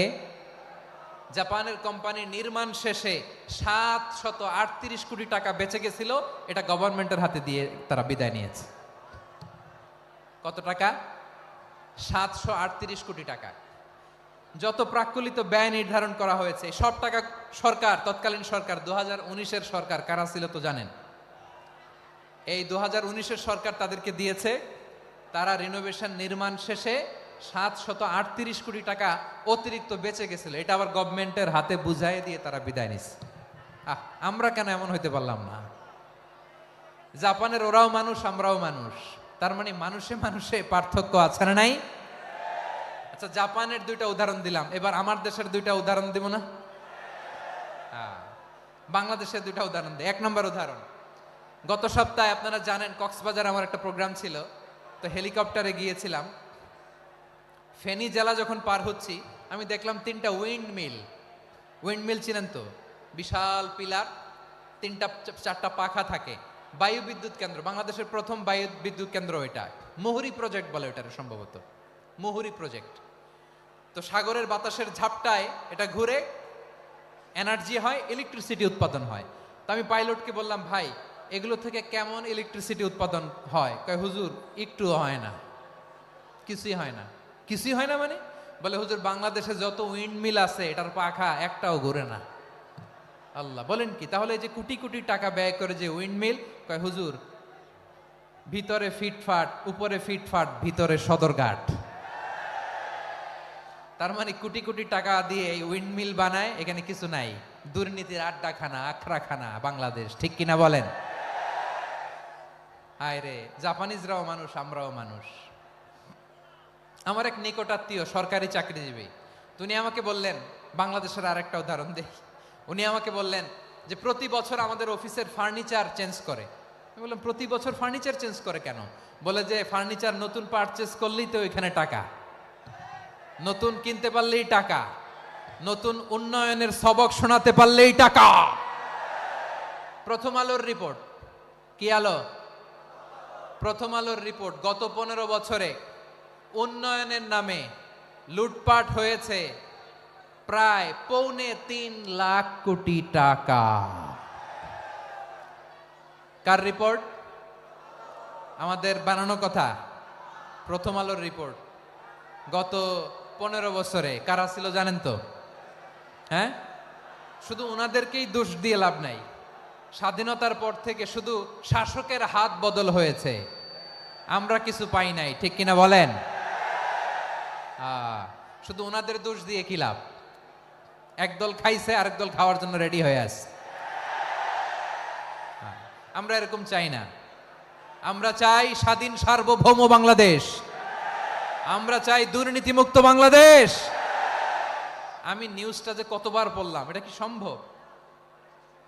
3.25 লাখ কোটি টাকা লুটপাট, মানে লুটপাট করতে করতে এদেশের জনগণকে ফুটপাতে বসায় দিচ্ছে। প্রিয় ভাইয়েরা, তাহলে জাপানের মানুষও মানুষ, আমরাও মানুষ। সিদ্ধান্ত আপনার, কোন মানুষ হবেন, ভালো মানুষ না খারাপ মানুষ? আজকের আলোচনার বিষয় হচ্ছে মানব সম্পদের উন্নয়ন, human resource development. It's a process to increase the capacity of knowledge, skill, capacity of the people of a country. একটা দেশের মানুষের জ্ঞান, তাদের দক্ষতা কি করে বাড়ানো যায়, বাড়িয়ে দেশের উন্নয়ন করানো যায়, এটাই হচ্ছে মানব সম্পদ উন্নয়নের মূল কথা। তাহলে মানব সম্পদ হচ্ছে একটা দেশের সবচাইতে শক্তিশালী পুঁজি।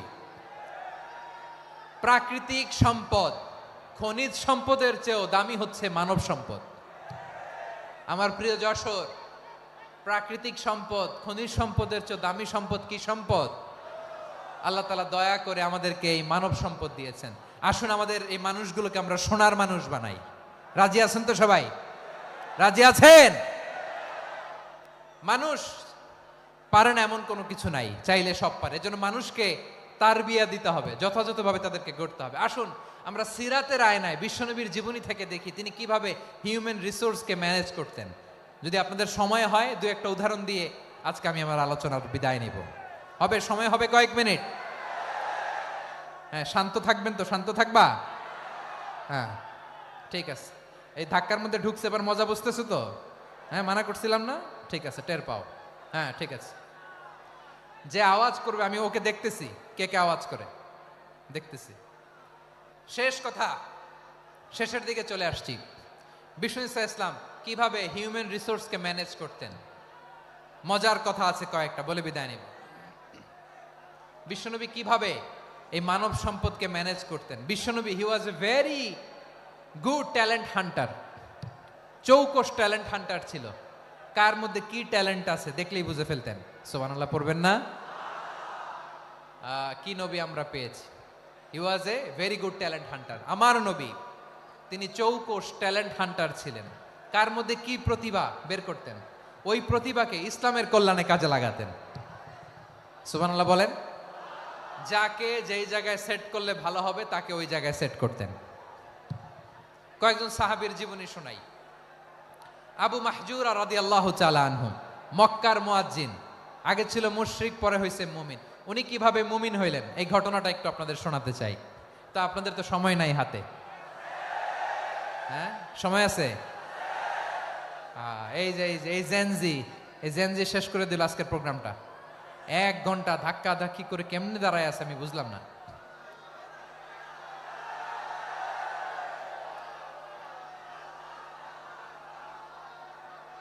না না, তাকবির না, চুপ করতে হবে। What I need you stop, just shut up, চুপ। হ্যাঁ ঠিক আছে, এভাবে। আবু মাহজুরা রাদিয়াল্লাহু তাআলা আনহু কিভাবে মুসলিম হলেন আওয়াজ করে শুনেন। হুনাইনের যুদ্ধ, 8ম হিজরি। বিষ্ণু ইসলাম হুনাইনের যুদ্ধ শেষে ফিরতেছেন, পথিমধ্যে বেলাল রাদিয়াল্লাহু তাআলা আনহু, এই যে আবার কথা, আই রে আল্লাহ রে, এখানে ধাক্কা ধাক্কি কেন? চলে যাও, পেছনে যাও, পেছনে যাও। কি আজীব তামাশা! যেখানে যায় এখানে ধাক্কা ধাক্কি, মারামারি, গায়ের উপরে, কাঁধের উপরে, শাউটিং। অনেক গুরুত্বপূর্ণ কথা পয়েন্ট করে নিয়ে আসে যে বলবো, এই শাউট করার কারণে প্রোগ্রামটাই নষ্ট করে দেয়। আসছে আমার ভালোবাসা দেখাইতে, প্রোগ্রামটাই শেষ করে দিয়ে চলে যায়। স্টপ। আবার কথা বল, স্টপ। হুনাইনের যুদ্ধে 8ম হিজরি। কত হিজরি? সবাই বলেন না একটু, কত হিজরি? 8ম হিজরিতে হুনাইনের যুদ্ধে রাসূল সাল্লাল্লাহু আলাইহি ওয়াসাল্লাম ফিরে আসতেছেন মদিনায়। পথিমধ্যে বেলাল রাদিয়াল্লাহু তাআলা আনহু আজান দিচ্ছেন। কি দিচ্ছেন? তো পাশে ছিল মুশরিকদের একটা পল্লী, কিছু মুশরিক তরুণ, কিছু অমুসলিম কিশোর, তারা আজানকে ব্যঙ্গ করতেছে। আমাদের বাংলায় মুখ ভেঙ্গানো বলে আর কি। বেলাল রাদিয়াল্লাহু তাআলা আনহু আজান দিচ্ছেন, ওই বাচ্চাগুলো মুশরিক, তো ওরা আজানকে ব্যঙ্গ করতেছে, বিকৃতি করে ওরাও আজান দিচ্ছে। উদ্দেশ্য হচ্ছে আজানকে নিয়ে ঠাট্টা করা। উদ্দেশ্য কি? ঠাট্টা করা। ব্যাপারটা মনে কষ্ট পাওয়ার মতো ব্যাপার না? কিন্তু বিশ্বনবী ওইখানে দেখেন কি খুঁজলেন। বিশ্বনবী খেয়াল করলেন অমুসলিম কিশোরদের মধ্য থেকে একটা কিশোরের গলাটা বড় দরাজ গলা, কণ্ঠটা বড় সুন্দর। খেয়াল করে দেখলেন যে কিছু কিশোর বেলালের আজানকে ব্যঙ্গ করে, বিকৃতি করে, কিন্তু একজনের কণ্ঠ দেখতে পাচ্ছেন না এত দূরে, কিন্তু কণ্ঠটা বড় সুন্দর, দরাজ গলা। বিশ্বনবী সাহাবীদেরকে বললেন, ধরো এগুলারে ধরো। সবগুলারে ধরে বিশ্বনবীর সামনে আনা হলো। ওরা হাঁটু গেড়ে বসলো। বিশ্বনবী বললেন, তোমাদের মধ্যে কে যেন ব্যঙ্গ করে আজান দিচ্ছিল, তার গলাটা বড় উঁচু, গলার বেসটা বড় মজবুত, মেলোডিয়াস, সুমধুর কণ্ঠ কে? আবু মাহজুরা বলে, আমার বন্ধুরা সবাই আমার দিকে আঙ্গুল দেখায়, আমি পড়ে গেছি বিপদে। রাসূল সাল্লাল্লাহু আলাইহি ওয়াসাল্লাম বাকি অমুসলিম তরুণদেরকে ছেড়ে দিলেন, বললেন তোমরা যাও। এবার আবু মাহজুরারে পাইছে। আবু মাহজুরার চুলের মধ্যে হাত দিলেন বিশ্বনবী, মাথায় হাত দিয়ে বললেন, এবার আজান দাও দেখি। আবু মাহজুরা বলে, আমি তো আজান দিতে জানি না, কারণ আমি তো বেলালেরটা শুইনা শুইনা দিছি, আমার তো মুখস্থ নাই, আমি তো আজান দিতে জানি না। বিশ্বনবী বললেন, জানো না? তাহলে আসো আমি তোমারে শিখাই দেই। সুবহানাল্লাহ পড়েন। আবু মাহজুরা হাঁটু গেড়ে বসে, বিশ্বনবীর মোবারক হাত আবু মাহজুরার চুলের মধ্যে। বিশ্বনবী আজানের মুআল্লিম আবু মাহজুরাকে বলতেছে, ঠিক আছে তোমারে শিখাই দিচ্ছি, আমি যা যা বলবো আমার সাথে সাথে বলো, পারবা? আবু মাহজুরা বলে, পারবো। বিশ্বনবী আজান দিচ্ছেন মাথায় হাত দিয়ে, আল্লাহু আকবার,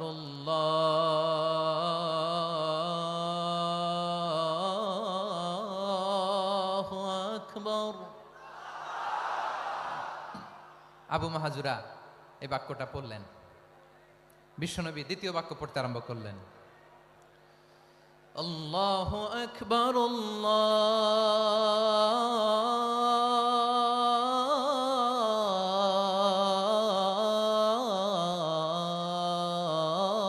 আল্লাহু আকবার। আবু মাহজুরা এই বাক্যটাও বললেন। বিশ্বনবী আবু মাহজুরার মাথার মধ্যে হাত দিয়ে তৃতীয় বাক্য পড়লেন, আশহাদু আল্লা ইলাহা ইল্লাল্লাহ।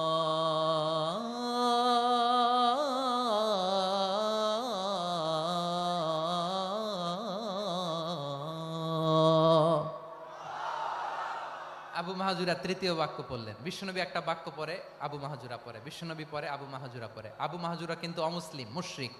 আবু মাহজুরা বলে, এক একটা বাক্য পড়ি আমার কলিজাটা গলে ঠান্ডা হয়ে যায়। এতদিন মোহাম্মদকে গালি দিতাম, এখন মোহাম্মদ আমার মাথায় যখন হাত রাখছে আমার সারা শরীর ঠান্ডা হয়ে গেছে। বিশ্বনবী আজান শিখাচ্ছেন, একটা একটা বাক্য পড়ে আবু মাহজুরাও পড়ে, বিশ্বনবী পড়ে আবু মাহজুরাও পড়ে। পুরো বাক্যগুলো যখন শেষ, আজান শেষ, আবু মাহজুরাও যখন পুরো আজান পড়লেন, আবু মাহজুরা বললেন, এতদিন মোহাম্মদের চেহারা দেখলে আমার ঘৃণা লাগতো, আজ থেকে মোহাম্মদের চেহারার চেয়ে প্রিয় চেহারা আমার কাছে নাই। আবু মাহজুরা বললেন, ও মুহাম্মদ, আজানের বাক্য তো আপনি আমারে শেখালেন, এখানেই শেষ করবেন না, আপনি আমারে পড়ায় দেন, লা ইলাহা ইল্লাল্লাহু মুহাম্মাদুর রাসূলুল্লাহ সাল্লাল্লাহু আলাইহি ওয়াসাল্লাম। বিশ্বনবীর সাথে দাঁড়িয়ে উনি শাহাদা পড়ে মুসলমান হয়ে গেলেন। এবার আবু মাহজুরা বলে, ইয়া রাসূলুল্লাহ, ইয়া হাবিবাল্লাহ, আমি মুমিন হয়েছি, মুসলমান হয়েছি, আপনার কাছ থেকে আজান শিখার সৌভাগ্য আমি লাভ করেছি গো নবী। আমার কণ্ঠের বড় তারিফ করেছেন আপনি, আমার আজানকে আপনি পছন্দ করেছেন। একটা জিনিস আপনার কাছে চাই, আপনি আমাকে মক্কার মসজিদুল হারামের মুয়াজ্জিন হিসেবে অ্যাপয়েন্ট করে দেন। বিষ্ণু ইসা ইসলাম বললেন, যাও আবু মাহজুরা, আমি তোমাকে পৃথিবীর শ্রেষ্ঠতম মসজিদ মক্কার মসজিদুল হারামের মুয়াজ্জিন হিসেবে অ্যাপয়েন্ট করে দিলাম। দেখছেন কিভাবে ট্যালেন্ট হান্টিং করতে হয়, কিভাবে হিউম্যান রিসোর্স মানব সম্পদকে ব্যবহার করতে হয়। আসছিল আজানকে ভেঙাইতে, আসছিল কেন? আজানকে ব্যঙ্গ করার জন্য, বিকৃত করার জন্য। আজানকে বিকৃত করতে যে ইসলামের সবচেয়ে শ্রেষ্ঠ মসজিদের মুয়াজ্জিন হয়ে গেল। পড়েন সুবহানাল্লাহ। হযরত আবু মাহজুরা রাদিয়াল্লাহু তাআলা আনহু ওনার এই সুললিত কণ্ঠ ব্যবহার করে মসজিদুল হারামে এত সুন্দর করে আল্লাহু আকবার বলে আজান দিতেন, মানুষগুলোর, মুসল্লিগুলোর, মক্কাবাসীর হৃদয়কে তিনি বিগলিত করে দিতেন, মানুষের হৃদয়কে ঠান্ডা হয়ে যেত। শুধু এখানেই শেষ না আমার যশোরের ভাইয়েরা। বিশ্বনবী যখন সাইয়েদনা আবু মাহজুরা রাদিয়াল্লাহু তাআলা আনহুকে আজান শিখাচ্ছিলেন, বলেন তো বিশ্বনবীর হাতটা কোথায় ছিল? আবু মাহজুরার মাথার সামনে, এই চুলের উপরে ছিল। আবু মাহজুরা ওই স্মৃতিটাকে ধারণ করবার জন্য ওই স্মৃতিকে বহন করার জন্য বিশ্বনবীর মোবারক হাত আবু মাহজুরার কপালের চুলের যেই জায়গায় লেগেছে, মৃত্যুর আগের দিন পর্যন্ত আবু মাহজুরা মাথার ওই চুলে কোনোদিন ছুরি আর কামার লাগায় নাই, সেখানে কেচি লাগায় নাই, চুলের মধ্যে খুর লাগায় নাই। আবু মাহজুরা ডান দিকের চুল কাটতো, বাম দিকের চুল কাটতো, পেছনের চুল কাটতো, সামনের চুল কাটতো না। আবু মাহজুরা রাদিয়াল্লাহু তাআলা আনহুর সামনের চুলগুলো বড় হতে হতে যখন এত বড় হয়ে যায়, তিনি চুলগুলো পেঁচিয়ে মাথার মধ্যে রাখতেন, তারপরে তিনি পাগড়ি পরতেন। সবাই জিজ্ঞেস করতো, আবু মাহজুরা এটা আবার কেমন স্টাইল? দেখতে তোমারে কি বিদঘুটে লাগে, কেমন অড লাগে, কেমন খারাপ দেখা যায়। মক্কায় এমন কোন মানুষ তো দেখি নাই ডানে চুল কাটে, বায়ে চুল কাটে, পেছনে চুল কাটে, সামনে কাটে না। ওরে আবু মাহজুরা কেমন দেখা যায় তোমারে, তুমি সামনের চুল কাটো না কেন?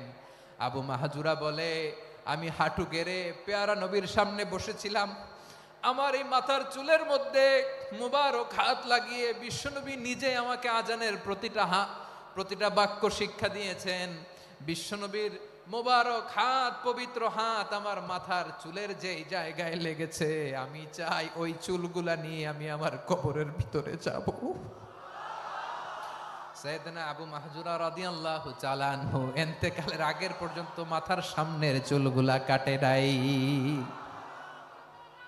মাথার সামনের চুল তিনি কাটেন নাই। সুবহানাল্লাহি বিহামদি। কেমন ভালোবাসতেন বিশ্বনবী সাহাবীদেরকে, সাহাবারা কেমন ভালোবাসতেন বিশ্বনবীকে। সামনের চুলগুলো বড় হতে হতে এত বড় ছিল, পেঁচিয়ে রেখে পাগড়ি পরতেন, কাটতেন না। নবীর হাত লেগেছিল, সুবহানাল্লাহ পড়েন। তাহলে what is the lesson, moral of the story কি? মোরাল অফ দ্য স্টোরি হচ্ছে, আসছিল আজানকে ব্যঙ্গ করার জন্য, বিকৃত করার জন্য, হয়ে গেল মসজিদুল হারামের মুয়াজ্জিন। দেখেন বিশ্বনবী একটা খারাপ সিচুয়েশনের মধ্যে থেকে কি ভালো জিনিস বের করে আনলেন। আমি যে শুরুতে বলেছি কিভাবে তিনি হিউম্যান রিসোর্সকে ডেভেলপ করেছেন, ম্যানেজ করেছেন। তিনি যে চৌকস ট্যালেন্ট হান্টার ছিল, দেখেন সবার মধ্যে থেকে এর বাছাই করে মুয়াজ্জিন বানাই দিয়েছেন। সুবহানাল্লাহ পড়েন। তার মানে এই না সবাইরে ধরে ধরে উনি মুয়াজ্জিন বানাইছেন। যার যেই ট্যালেন্ট আছে তাকে ওই কাজে অ্যাসাইন করেছেন। যার যেই প্রতিভা আছে তার প্রতিভাকে ইসলামের কাজে লাগিয়েছেন। সুবহানাল্লাহ পড়েন। যায়েদ বিন সাবিত রাদিয়াল্লাহু তাআলা আনহু নাম শুনেছেন? যশোর কথা বেরোয় না। যদি জিজ্ঞাসা সালমান খানের নাম শুনছেন, সবাই হাত তুলবে, জি হুজুর শুনছি, মানে সব দেখা শেষ। সালমান খান, আমির খান, অমুক খান, সব খান মুখস্থ, কিন্তু যায়েদ বিন সাবিতের নাম মুখস্থ নাই মুসলমানদের। যেই সাহাবী মাথার সামনের চুল কাটে নাই, মসজিদুল হারামের মুয়াজ্জিন বানাইছেন বিশ্বনবী, সাহাবীর নাম কি? খায়া ফেলাইছে, স্লোগানের সাথে খায়া ফেলাইছে। আবু মাহজুরা। কি নাম? আবু মাহজুরা আল জুমাহি রাদিয়াল্লাহু তাআলা আনহু। এই নামটা আজকে নিয়ে যাইতে হবে যশোর।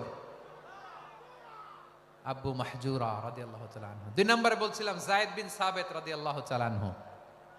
বিশ্বনবী দেখলেন মদিনার এই আনসারী সাহাবী হাইলি ট্যালেন্টেড, ইন্টেলেকচুয়াল, মেরিটোরিয়াস, জ্ঞানের প্রতি তার আকর্ষণ, মারাত্মক আকর্ষণ। বিশ্বনবী তাকে দায়িত্ব দিলেন, কোরআন যা নাজিল হয় তুমি লিখো, কাতিবুল ওয়াহি বানায় দিলেন। সুবহানাল্লাহ। যায়েদ বিন সাবিতরে আবার আজান শিখান নাই, কারণ তার মধ্যে বিশ্বনবী প্রতিভা দেখেছেন, একাডেমিক প্রতিভা। বিশ্বনবীর একাডেমিক প্রজেক্টগুলো তিনি হ্যান্ডেল করতেন। যায়েদ বিন সাবিত ছিল বিশ্বনবীর ব্যক্তিগত সচিব। কি ছিল? ব্যক্তিগত সচিব। বোঝেন নাই? বিশ্বনবীর ব্যক্তিগত সচিব এবং দোভাষী। ইহুদিরা কিছু লিখে দিলে এটার অর্থ বিশ্বনবীরে বুঝায় দিতেন, আবার ইহুদিদের কাছে কিছু লিখতে হলে তিনি লিখে দিতেন। বিশ্বনবী একদিন বললেন, ইন্নী ওয়াল্লাহি মা আমানু ইয়াহুদা আলা কিতাব। ইহুদিরা যে চিঠি পাঠায় অর্থ তো বুঝি না, আরেক ইহুদি আইনে অর্থ করা লাগে। আবার ইহুদিদের কাছে কিছু লিখে পাঠাইতে চাইলে আমরা তো লিখতে পারি না, ইহুদিরে দিয়ে লেখা লাগে। ওরা যে পয়রা শোনায় লিখে দেয়, আমি ওদের বিশ্বাস করি না। আমার নিজের একজন লোক দরকার। বিশ্বনবী এই যায়েদ বিন সাবিতকে চুজ করলেন ল্যাঙ্গুয়েজের জন্য। উনি বললেন, যায়েদ তোমার সফট স্কিলকে ডেভেলপ করতে হবে, তুমি হিব্রু ল্যাঙ্গুয়েজ শিখে ফেলো। যায়েদ বিন সাবিত বলল, বিশ্বনবীর মোটিভেশন আর ইন্সপিরেশন পেয়ে আমি 15 দিনে ইহুদিদের এই হিব্রু ল্যাঙ্গুয়েজ শিখে ফেললাম। শুধু শিখে ফেললাম না, হাত্তা হাদিকতু, even I became master in the language, এই ভাষা আমি পারদর্শী হয়ে গেলাম। এরপরে ইহুদিরা চিঠি লিখে পাঠালে আর কোনো ইহুদি ডাকা লাগতো না, আমি নবীর এটার অর্থ শুনে পরে বুঝাই দিতাম। আবার ইহুদিদের কাছে চিঠি লেখা লাগলে আমি যায়েদ বিন সাবেত চিঠি লিখে দিতাম। সুবহানাল্লাহ। দেখেন, এত সাহাবীর মধ্য থেকে বিশ্বনবীর একাডেমিক প্রজেক্ট, ব্যক্তিগত সচিব, দোভাষী হিসেবে তিনি যায়েদ বিন সাবেতের মতো তরুণকে নির্বাচিত করেছেন। কেমন ট্যালেন্ট হান্টার ছিল আমার নবী, সুবহানাল্লাহ পড়বেন না? বিশ্বনবীর ইন্তেকালের পরে সাইয়েদনা আবু বকর রাদিয়াল্লাহু তাআলা আনহু যখন খলিফা হয়ে আসলেন, কোরআনকে সংকলনের দায়িত্ব দেয়া লাগবে, কোন সাহাবীকে দিবেন? সব সাহাবারা মিলে পরামর্শ করলেন। সাইয়েদনা আবু বকর, ওমর সবাই মিলে এই বিশাল কোরআন সংকলনের গুরু দায়িত্ব বিশ্বনবীর ব্যক্তিগত সচিব, বিশ্বনবীর দোভাষী, বিশ্বনবীর সিলেক্ট করাই লোক যায়েদ ইবনে সাবেত রাদিয়াল্লাহু তাআলা আনহুকে দিয়েছে। কোরআনের কপি তো আজকে এখানে রাখে নাই। এই যে আজকের যে কোরআন পড়েন, এটা আগে এরকম ছিল না। কোরআন নাজিল হলে সাহাবারা চামড়ার, ওটের চামড়ায় লিখে ফেলতো, ওটের চ্যাপ্টা হাড্ডির মধ্যে লিখে ফেলতো, গাছের গুড়ির মধ্যে লিখে ফেলতো, বিভিন্ন জনের কাছে ছড়ানো ছিটানো ছিল। আবু বকর রাদিয়াল্লাহু তাআলা আনহু একসাথে করলেন, পরবর্তীতে উসমান রাদিয়াল্লাহু তাআলা আনহু একসাথে করলেন। 114 সূরার এখন এই মুসহাফ, এই কম্পাইলেশন, এই কপি আমরা পেয়েছি, যার হিউজ কন্ট্রিবিউশন ছিল। এই পুরো কোরআন কম্পাইলেশনের প্রজেক্ট ম্যানেজার ছিল যায়েদ বিন সাবেত রাদিয়াল্লাহু তাআলা আনহু। কোরআন কম্পাইলেশনের প্রজেক্ট ম্যানেজার। দেখেন, ওনারে মাথায় হাত দিয়ে আজান শিখায় নাই, সুবহানাল্লাহ কইবেন না? তাহলে প্রথম সাহাবী আবু মাহজুরাকে মুয়াজ্জিন বানাইলেন, যায়েদ বিন সাবেতকে ব্যক্তিগত সচিব আর দোভাষী বানালেন, মুসআব ইবনে উমাইর রাদিয়াল্লাহু তাআলা আনহুকে ইসলামের প্রথম অ্যাম্বাসেডর বানালেন। তাহলে তৃতীয় নাম্বার একজন সাহাবীর নাম বলছি, মুসআব ইবনে উমাইর। মুসআব কি নাম? নামটা কেমন লাগে? এই কয়েকজনের ভাল লাগে, বাকিদের ভাল লাগে না? ভাল লাগে? এই এই আর কয়েকটা মিনিট দেওয়া যাবে না আমাকে আল্লাহর রাস্তে? হ্যাঁ, ঠিক আছে। আমি তোমাদেরকে ভালোবাসা দেখাবো, দোয়া করব, যদি চুপ থাকো, একেবারে চুপ, কষ্ট সহ্য করো, বাকিরে যা সওয়াব পাবে তোমরা ডবল পাবা, যেহেতু কষ্ট বেশি, কিন্তু চুপ। 3 নাম্বার সাহাবীর নাম মুসআব। এই ধাক্কাধাক্কি কেন? ধাক্কাধাক্কি কেন রে ভাই? না না না, এরকম হইলে আসবো না যশোর, আমি আর আসবো না। হয় পিছনে চলে যাও, নাহলে চুপ, ধাক্কাধাক্কি নাই। 3 নাম্বার সাহাবীর নাম মুসআব। কি নাম? He was the first ambassador in Islam. ইসলামের প্রথম ডিপ্লোমাট, প্রথম কূটনৈতিক, ইসলামের প্রথম কূটনৈতিক, ইসলামের প্রথম ডিপ্লোমাট, প্রথম অ্যাম্বাসেডর মুসআব ইবনে উমাইর। মক্কার তরুণ যুবক, উনি পারফিউম লাগাইলে মানুষ দেখলেই বুঝতো এটা মুসআব লাগাইছে। এমন ড্যাশিং ফেসের ছিল, এমন স্মার্ট ড্যাশিং ফেস, এমন পার্সোনালিটির মানুষ ছিল মুসআব রাদিয়াল্লাহু তাআলা আনহু। কারণ যিনি ইসলামের স্পোকম্যান হবেন, মুখপাত্র হবেন, তার স্মার্ট হওয়ার দরকার আছে না নাই? আকাবার প্রথম শপথ যখন হলো, তাদের সাথে বিষ্ণু ইসা ইসলাম মদিনাতে একজন মুখপাত্র পাঠালেন, ডিপ্লোমাটকে পাঠালেন, অ্যাম্বাসেডর অফ ইসলাম, তিনি হচ্ছেন মুসআব ইবনে উমাইর। পড়েন সুবহানাল্লাহ। বিশ্বনবী দেখলেন সে অনেক স্মার্ট, তার ডেডিকেশন আছে, সিনসিয়ারিটি আছে, এবং মদিনায় যে আউস খাজরাজ গোত্রের নেতাদের সাথে ডিল করতে হবে, ইহুদিদের সাথে ডিল করতে হবে, ওখানে একজন পাক্কা জানু খেলোয়াড়ের দরকার আছে না নাই? মুসআব ইবনে উমাইর রাদিয়াল্লাহু তাআলা আনহু, ওনাকে বিষ্ণু ইসা ইসলাম চুজ করলেন। এবং বিষ্ণু ইসা ইসলামের এই চুজিংটা, এই সিলেকশনটা এত সুন্দর ছিল, তিনি মদিনাতে যে বিশ্বনবী আসার আগেই মদিনার জমিনকে তিনি উর্বর করে ফেলছেন। প্রতিটা ঘরে ঘরে কালিমার দাওয়াত তিনি পৌঁছায় দিচ্ছেন। জুমার বিধান নাজিল হয়েছে, কিন্তু মক্কায় পরিবেশ নাই জুমা পালনের। বিষ্ণু ইসা ইসলাম একজনকে দিয়ে খবর পাঠালেন, যাও মদিনায় মুসাবকে যে বলো, মুসাব তো আমার শিক্ষক, আমার স্পোকম্যান, মদিনাতে যেন তারা জুমা কায়েম করে। বিশ্বনবীর আগেই মুসআব মদিনার মুসলিমদেরকে নিয়ে মদিনায় প্রথম জুমা কায়েম করে ফেলছে। কোন সুবহানাল্লাহ। ডিপ্লোমাটদের কেমন হইতে হয়, অ্যাম্বাসেডারের কেমন হইতে হয়, মুসআব রাদিয়াল্লাহু তাআলা আনহুর কাছ থেকে শিখে নাও। মুসআব নামটা কেমন লাগে? যশোর যাদের সন্তান হবে, ছেলে সন্তান, আমার রাস্তায় পাইলি সবাই জিজ্ঞেস করে হুজুর একটা নাম দেন, আমার ছেলে হবে।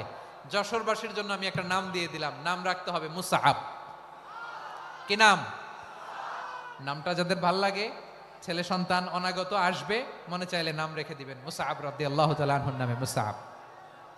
তাহলে মুসাআব রাদিয়াল্লাহু তাআলা আনহুকে বিশ্বনবী ল্যাঙ্গুয়েজ শিখান নাই, সফট স্কিল শিখান নাই। জায়েদ রাদিয়াল্লাহু তিনি হিব্রু ল্যাঙ্গুয়েজ শিখেছেন, সুরিয়ানি শিখেছেন, কিন্তু মুসাবকে তিনি বানিয়েছেন the spokesman of Islam, the first diplomat, the ambassador of Islam. সুবহানাল্লাহ পড়বেন না? আব্দুল্লাহ ইবনে আব্বাস রাদিয়াল্লাহু তাআলা আনহু বিশ্বনবীর কাজিন, চাচাতো ভাই। আবার মাইমুনা রাদিয়াল্লাহু তাআলা আনহু, মাইমুনা নবীর স্ত্রী, তিনি ছিলেন আব্দুল্লাহর আপন খালা। তো নবীর বউ যদি ওনার খালা হয়, নবী তার কি? বুঝে নাই, নবী তার কি? খালু। তাহলে সম্পর্ক অনেক গভীর, কাজিন আবার খালু।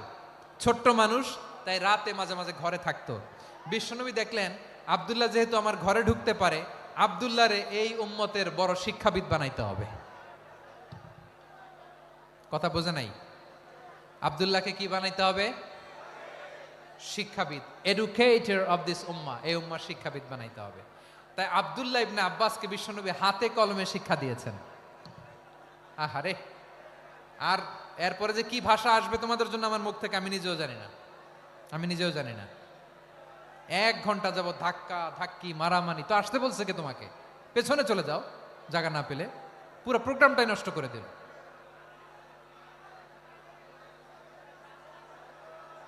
জি, আমার দিকে তাকান, আমি শেষ করে দিচ্ছি। হবে না, ইন্টেলেকচুয়াল আলোচনা এখানে হবে না, আমি বুঝতে পারছি, আমি শেষ করে দিচ্ছি। আব্দুল্লাহ ইবনে আব্বাস রাদিয়াল্লাহু তাআলা আনহু, মনোযোগ দিয়ে কয়েকটা মিনিট শুনুন, আমি এখনই শেষ করে দিচ্ছি। এরপর আওয়াজ করবে, এই যে এগুলো কি আমি বুঝলাম না।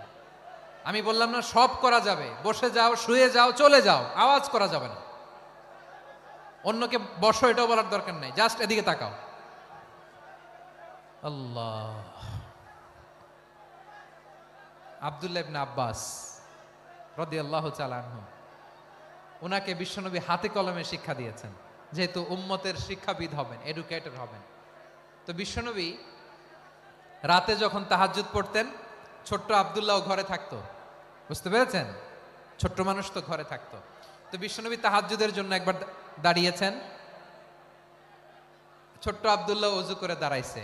আচ্ছা বলেন তো, ইমাম আর মুসল্লি মোট যদি 2 জন হয়, একজন ইমাম একজন মুসল্লি, তো মুসল্লি ইমামের কোন দিকে দাঁড়াবে? ডানে দাঁড়াবে। ছোট্ট আব্দুল্লাহ বোঝে নাই, বিশ্বনবী তাহাজ্জুদ শুরু করেছেন, উনি একতেদা করছেন আর দাঁড়াইছেন বায়ে। কোথায় দাঁড়িয়েছেন? আব্দুল্লাহ বলেন, যখন আমি বায়ে দাঁড়ালাম, আখাযা রাসূলুল্লাহ সাল্লাল্লাহু আলাইহি ওয়াসাল্লাম উযুনি আল ইউমনা ইয়াফতিলুহা, বিশ্বনবী নামাজরত অবস্থায় আমার কান ধরে টেনে আমার ডান দিকে এনে দাঁড় করায় দিলেন। পড়েন সুবহানাল্লাহ। দেখেন, হাতে কলমে শিক্ষা। আর জীবনে ভুল হবে?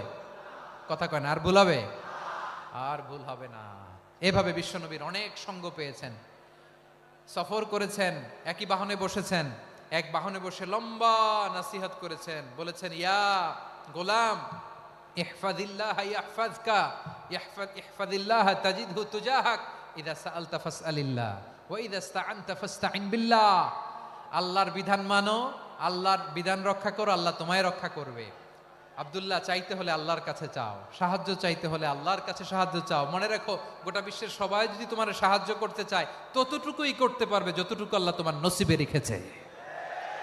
গোটা বিশ্ব যদি তোমার বিরুদ্ধে ষড়যন্ত্রে দাঁড়িয়ে যায়, ক্ষতি ততটুকু করতে পারবে যতটুকু তোমার জন্য বরাদ্দ আছে, এর বাইরে কিছু করতে পারবে না। আওয়াজ করে বলেন ঠিক কিনা? এভাবে হাতে কলমে শিখিয়েছেন, বিশ্বনবীর সঙ্গ পেয়েছেন। উনাকে বিষ্ণু ইসলাম শিক্ষাবিদ, এডুকেটর অফ দিস উম্মাহ হিসেবে সিলেক্ট করেছেন, হাতে কলমে শিখিয়েছেন। বিশ্বনবী একবার প্রকৃতির ডাকে সাড়া দিয়ে এসেছেন। এখন কি করতে হবে? নামাজের জন্য অজু করতে হবে। বিশ্বনবী এসেই দেখেন অজুর বদনায় পানি ভরা, খুশি হয়ে গেলেন, বললেন, কে রেখেছে পানি? একজন বলল, আব্দুল্লাহ রেখেছে। বিশ্বনবী অত্যন্ত খুশি হলেন, খুশি হয়ে একটা দোয়া করলেন, বললেন, আল্লাহুম্মা ফাক্কিহু ফিদ্দীন ওয়া আল্লিমহু তা'ওয়ীল। আল্লাহ, তুমি আব্দুল্লাহকে দ্বীনের বুঝ দিও আর কোরআনের তাফসীর শিক্ষা দিও। বিশ্বনবীর এই দোয়া এমন লাগছে, উনি রঈসুল মুফাসসিরিন, এই পৃথিবীতে যত মুফাসসির ছিল, যত মুফাসসির আসবে, সকল মুফাসসিরের সম্রাট হিসেবে স্বীকৃত হয়েছেন। আব্দুল্লাহ ইবনে আব্বাস, বিশ্বনবী ওনারা আজান শিখান নাই, বিশ্বনবী ওনারা ল্যাঙ্গুয়েজ শিখান নাই, বিশ্বনবী ওনারা অ্যাম্বাসাডার বানান নাই, হাতে কলমে শিক্ষা দিয়েছেন। ছোট্ট মানুষ বিশ্বনবী ইন্তেকাল করলেন, আবু বকরের সময় গেল, ওমরে ফারুকের খেলাফত, তখনও তিনি তরুণ। ওমরে ফারুক রাদিয়াল্লাহু তাআলা আনহু ওনার ক্যাবিনেট মিনিস্ট্রির বৈঠকে এই আব্দুল্লাহ ইবনে আব্বাসকে পাশ দিয়ে বসায় রাখতেন। বয়স্ক সাহাবারা এটা পছন্দ করতো না, তারা বলতো ঘটনা কি, আব্দুল্লাহর মতো ছেলে নাতি আমাদের আছে, এরা কেন রাখে ওমরে ফারুক? ওমরে ফারুক এটা টের পেলেন, তিনি বুঝতে পারলেন যে ক্যাবিনেট মেম্বাররা এটা পছন্দ করে না, ছোট্ট আব্দুল্লাহরা কেন রাখি, কেন যে রাখি এটা একদিন বুঝাবো। একদিন মিটিংয়ে তিনি সবাইকে বললেন, ইদা জাআ নাসরুল্লাহি ওয়াল ফাতহ, এই আয়াত দ্বারা উদ্দেশ্য কি বলেন তো মুরব্বী সাহাবীরা? এক সাহাবী বলেন, এই সূরা দ্বারা উদ্দেশ্য, আল্লাহ বলেছেন আমাদেরকে বিভিন্ন ল্যান্ড, বিভিন্ন এলাকা বিজয় করতে হবে। ওমরে ফারুক বললেন না, হয়নি। আরেকজন বললেন, বিজয় হওয়ার পর আমাদের বেশি বেশি আল্লাহর বরত্বের ঘোষণা দিতে হবে, এটা উদ্দেশ্য। ওমরে ফারুক বললেন না, হয় নাই। যারা জিজ্ঞেস করেন কেউ পারে না। সব শেষে বিশ্বনবী ছোট্ট আব্দুল্লাহরে বলেন, আব্দুল্লাহ, ইদা জা নাসরুল্লাহি ওয়াল ফাত, এর দ্বারা উদ্দেশ্য কি বলো তো? ছোট্ট আব্দুল্লাহ বলেন, হুয়া আজালু রাসূলিল্লাহ, এই আয়াত দ্বারা বিশ্বনবীর বিদায়কে উদ্দেশ্য নেওয়া হয়েছে। ওমরে ফারুক বললেন, হাদা হুয়া, এটাই তো সঠিক উত্তর, এটাই সঠিক তাফসীর এই আয়াতের। কারণ ইদা জা নাসরুল্লাহি ওয়াল ফাত, যখন আল্লাহর সাহায্য আর বিজয় আসবে, ওয়া রাআইতান নাসা ইয়াদখুলুনা ফি দীনিল্লাহি আফওয়াজা, আপনি দেখবেন দলে দলে, ঢলে ঢলে, বানের পানির মতো মানুষ ইসলামের দিকে ঢুকতেছে, ইসলামের বিজয় হয়েছে। তো ইসলামের বিজয়ের মিশন নিয়ে নবী আসছে, বিজয়ী যখন হয়ে গেছে, এখন তো নবীর বিদায় হবে। জোরে বলেন ঠিক কিনা? কোন সাহাবী এই সূক্ষ্ম কথাটা ধরতে পারে নাই, ওই আব্দুল্লাহ ছাড়া। আব্দুল্লাহ যখন উত্তর দিছে, সব সাহাবীদের টনক নড়েছে। এরপর থেকে কোনো ক্যাবিনেট মিটিং এ আর কোনো সাহাবারা কোনো প্রশ্ন করে নাই, আওয়াজ করে পড়েন সুবহানাল্লাহ। বিশ্বনবী আব্দুল্লাহ ইবনে আব্বাসকে দ্য এডুকেটর অফ দ্য উম্মাহ, উম্মার শিক্ষাবিদ হিসেবে গ্রহণ করেছেন। আওয়াজ করে পড়তে হবে আল্লাহু আকবার। সাহাবীদের নামগুলো মনে থাকবে? এক নম্বরে আবু মাহজুরা, মুয়াজ্জিন বানাইছেন। যায়েদ ইবনে সাবিত, দোভাষী, ট্রান্সলেটর অফ প্রফেট, এবং তিনি ছিলেন বিশ্বনবীর ব্যক্তিগত সচিব। Musab ibn Umair, the first ambassador and diplomat of Islam. Abdullah ibn Abbas, এই উম্মার সবচেয়ে বড় এডুকেটর, শিক্ষাবিদ। আরেকজন ছিল আব্দুল্লাহ ইবনে মাসউদ রাদিয়াল্লাহু তাআলা। দুই আব্দুল্লাহ, আব্বাস গেল, আরেকজন হচ্ছে মাসউদ। মক্কার তরুণ, ছাগল পালতো মুশরিকের। বিশ্বনবী আর আবু বকর রাদিয়াল্লাহু তাআলা আনহু একবার গেলেন, যে দেখে এই তরুণ দাঁড়ায় আছে। বিশ্বনবী বলেন, আমি খুব ক্ষুধার্ত, তোমার কাছে কি দুধ আছে ছাগলের? আব্দুল্লাহ ইবনে মাসউদ বলে, আছে। ওয়ালাকিন আনা মুতামান, কিন্তু যে দুধ আছে এটা আমানতের, আমি দিতে পারবো না। বিশ্বনবী এইটা শুনেই তারা টার্গেট করে ফেলছে।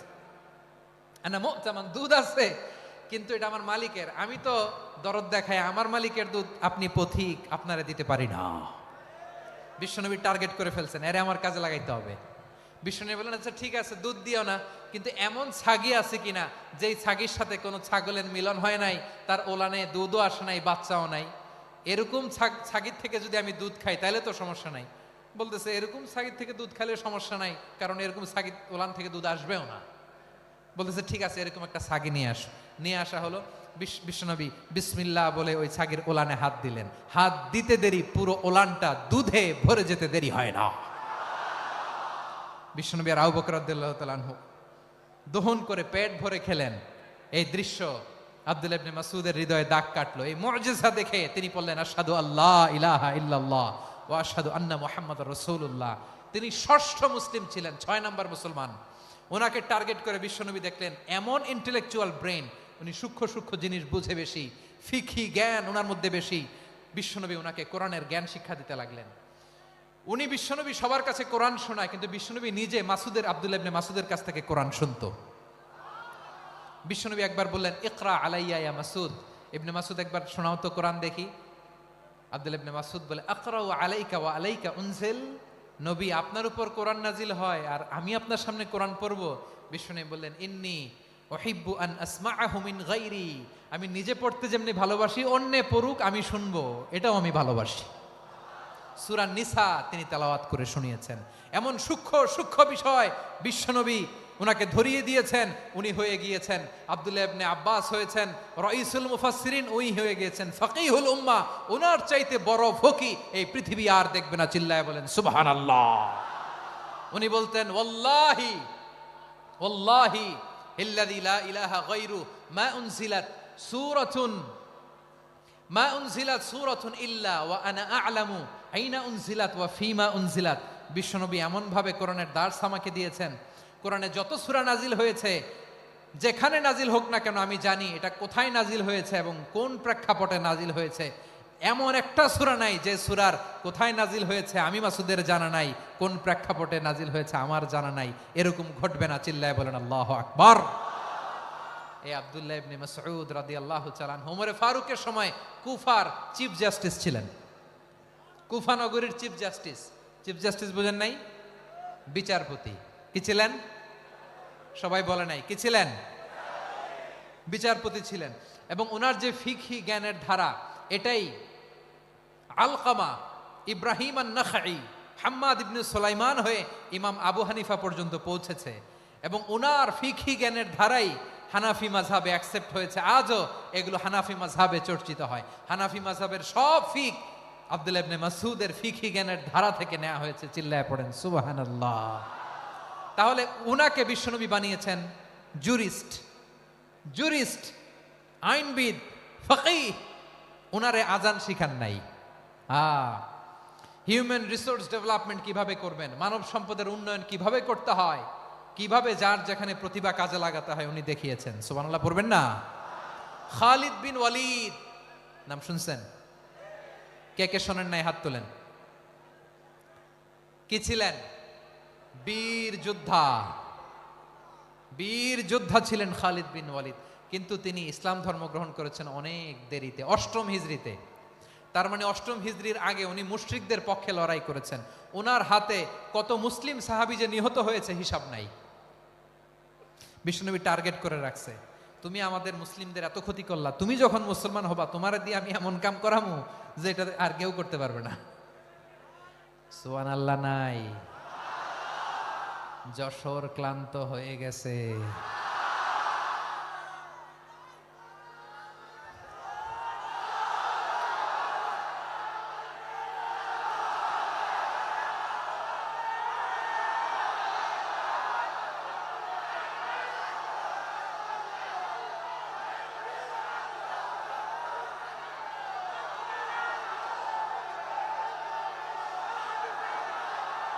মাশাআল্লাহ, বসুন বসুন বসুন।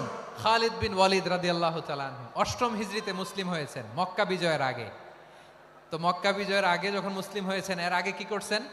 কাফিরদের সাথে যুদ্ধ করেছেন। উনি উহুদের যুদ্ধে মুসলমানদের যে পরাজয় ভাব, কঠিন পরিস্থিতির মুখোমুখি উনার কারণে পিছন থেকে এমন আতর্কিত আক্রমণ করেছেন, মুসলমানদেরকে কচুকাটা করেছেন। 8ম হিজরিতে আল্লাহ তাআলা হেদায়েতের নূর দিয়ে ওনার হৃদয়টাকে উজালা করে দিলেন। লা ইলাহা এটা এমন বাণী যার হৃদয়ে একবার টাচ খাবে, এইটা থেকে সে আর পালিয়ে বেড়াতে পারে। ঝিনুকের ভেতর লুকিয়ে থাকে যেমন মতি, ঝিনুকের ভেতর লুকিয়ে থাকে যেমন মতি, কলমা শাহাদাতে আছে আল্লাহর জ্যোতি, কলমা শাহাদাতে আছে আল্লাহর জ্যোতি। ঠিক কিনা বলেন?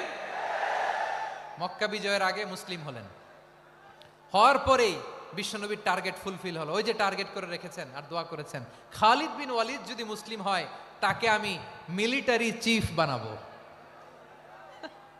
ওনাকে আজান শিখান নাই, ওনারে কান ধইরা নামাজের এই মাথা থেকে ওই মাথা আনান নাই, ফিকহি কোরআনের সূক্ষ্ম তাফসীর ওনারে শিখান নাই, অ্যাম্বাসেডর বানান নাই। বিষ্ণু ইসলাম উনাকে সামরিক অভিযানে প্রেরণ করেছেন। সামরিক অভিযানে তিনি প্রেরণ করেছেন।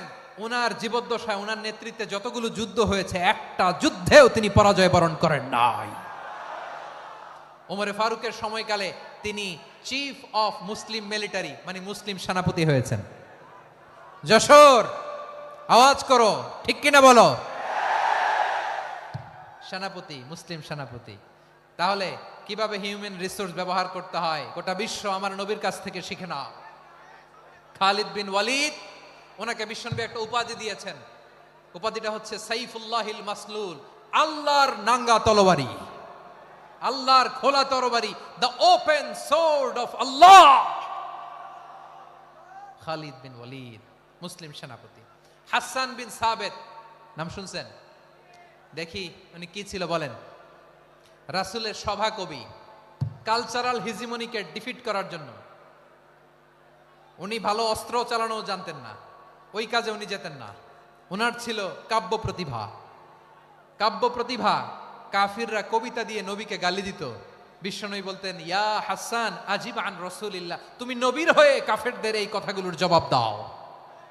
বিশ্বনবীর একটা মিম্বার ছিল, বিশ্বনবীর মিম্বারের পাশাপাশি মসজিদে নববীতে এই হাসান বিন সাবেতের জন্য বিশ্বনবী একটা স্পেশাল মিম্বার বানিয়ে দিয়েছেন। এখান থেকে তুমি জবাব দাও। এবং বিশ্বনবী বলেছেন, আল্লাহুম্মা আইয়িদহু বিরূহিল কুদুস। আল্লাহ, হাসান আমার পক্ষে জবাব দেয়, তুমি জিব্রাইল মারফত তাকে সাহায্য পাঠাইয়া দিও। রাসূল সাল্লাল্লাহু আলাইহি ওয়াসাল্লামের সভা কবি, the poet of the prophet, নবীর কবি। উনি কবিতা দিয়ে, এমন উচ্চাঙ্গের ভাষায় কবিতা দিয়ে তিনি জবাব দিতেন, কাফিরদের গা শিহরে যেত, তাদের হৃদয়ে আগুন ধরে যেত। তাহলে এরকম কবিরও দরকার আছে না নাই?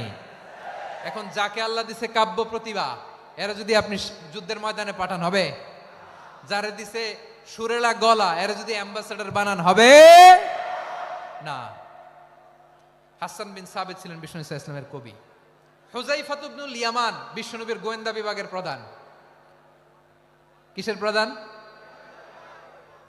হুযায়ফা ইবনুল ইয়ামান। ওনার ছিল ডিটেকটিভ মাইন্ড, ডিটেকটিভ মাইন্ড, গোয়েন্দা বিভাগের প্রধান। এবং উনি হচ্ছেন সাহিবু সিররি রাসূলিল্লাহ, রাসূল সাল্লাল্লাহু আলাইহি ওয়াসাল্লামের গোপন তথ্যের ধারক বাহক। নবীর যেই কথা কেউ জানে না, সব হুযায়ফার পেটের ভিতরে ছিল। সুবহানাল্লাহ পড়েন।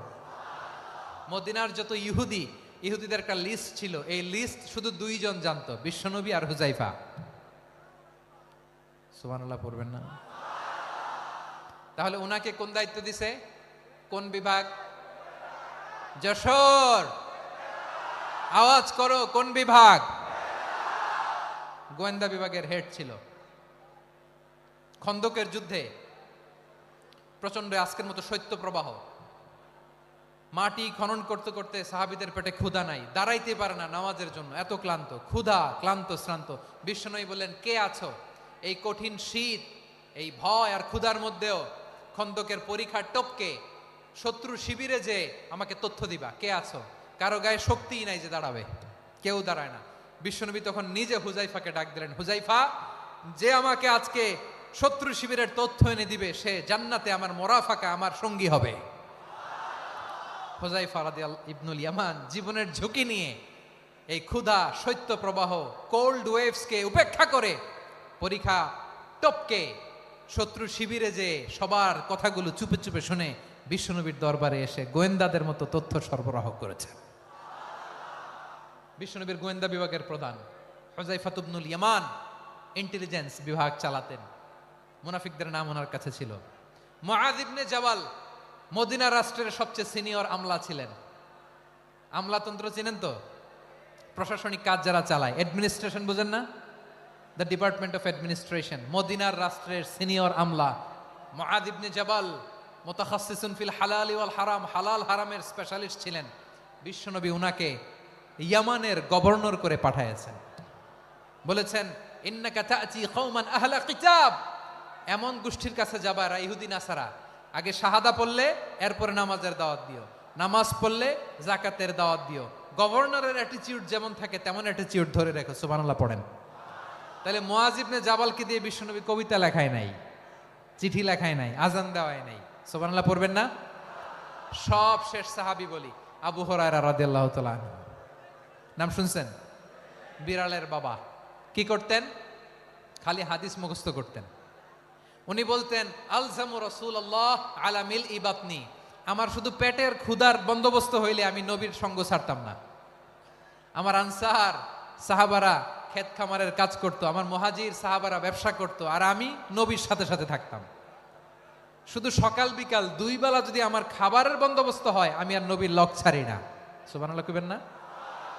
5374টা হাদিস তিনি বর্ণনা করেছেন। সবচেয়ে বেশি হাদিস বর্ণনাকারী সাহাবী। হাদিস প্রিজার্ভেশনের কাজে বিশ্বনবী ওনাকে কাজে লাগিয়েছেন। উনি একদিন বলেন, ইয়া রাসূলুল্লাহ আসমাউ মিনকা কাসীরান ফালা আহফাজু, নবী অনেক কথা শুনি আমার মনে থাকে না। বিষ্ণু বললেন, তাই? উবসুত রিদাক, তোমার চাদরটা বিছাও। আবু হুরায়রা বিছালেন, বিশ্বনবী হাত বুলায় দিলেন, এরপরে অনেক হাদিস বর্ণনা করলেন। আবু হুরায়রা বলে, তারপর থেকে বিশ্বনবী যাই বর্ণনা করে আমি শুনি আর একটাও ভুলি না। এখন সুবহানাল্লাহ। বিশ্বনবী ওনাকে হাদিস প্রিজার্ভেশন, নবীর এই যে লক্ষ্য হাদিস প্রিজার্ভেশনের এই দায়িত্ব দিয়েছেন সাইয়েদনা আবু হুরায়রা রাদিয়াল্লাহু তাআলা আনহুকে। প্রিয় ভাইরা, তাহলে 10 জন সাহাবীর কথা যে বললাম, আপনারা কি খেয়াল করেছেন কত বড় ট্যালেন্ট হান্টার, চৌকস ট্যালেন্ট হান্টার ছিল আমার নবী। এক একজনের এক এক ট্যালেন্ট, এক এক কাজে অ্যাসাইন করেছেন, এক একজনকে এক এক দায়িত্ব দিয়েছেন, এক একজনের প্রতিভাকে এক একভাবে বিকশিত হওয়ার সুযোগ দিয়েছেন। আওয়াজ করে বলেন ঠিক কি না? এখন আমার পর্দার আড়ালে আমার মায়েরা বলবে, এতগুলো পুরুষ সাহাবীর কথা বললো, নারী সাহাবীরা কি কিছু করে নাই?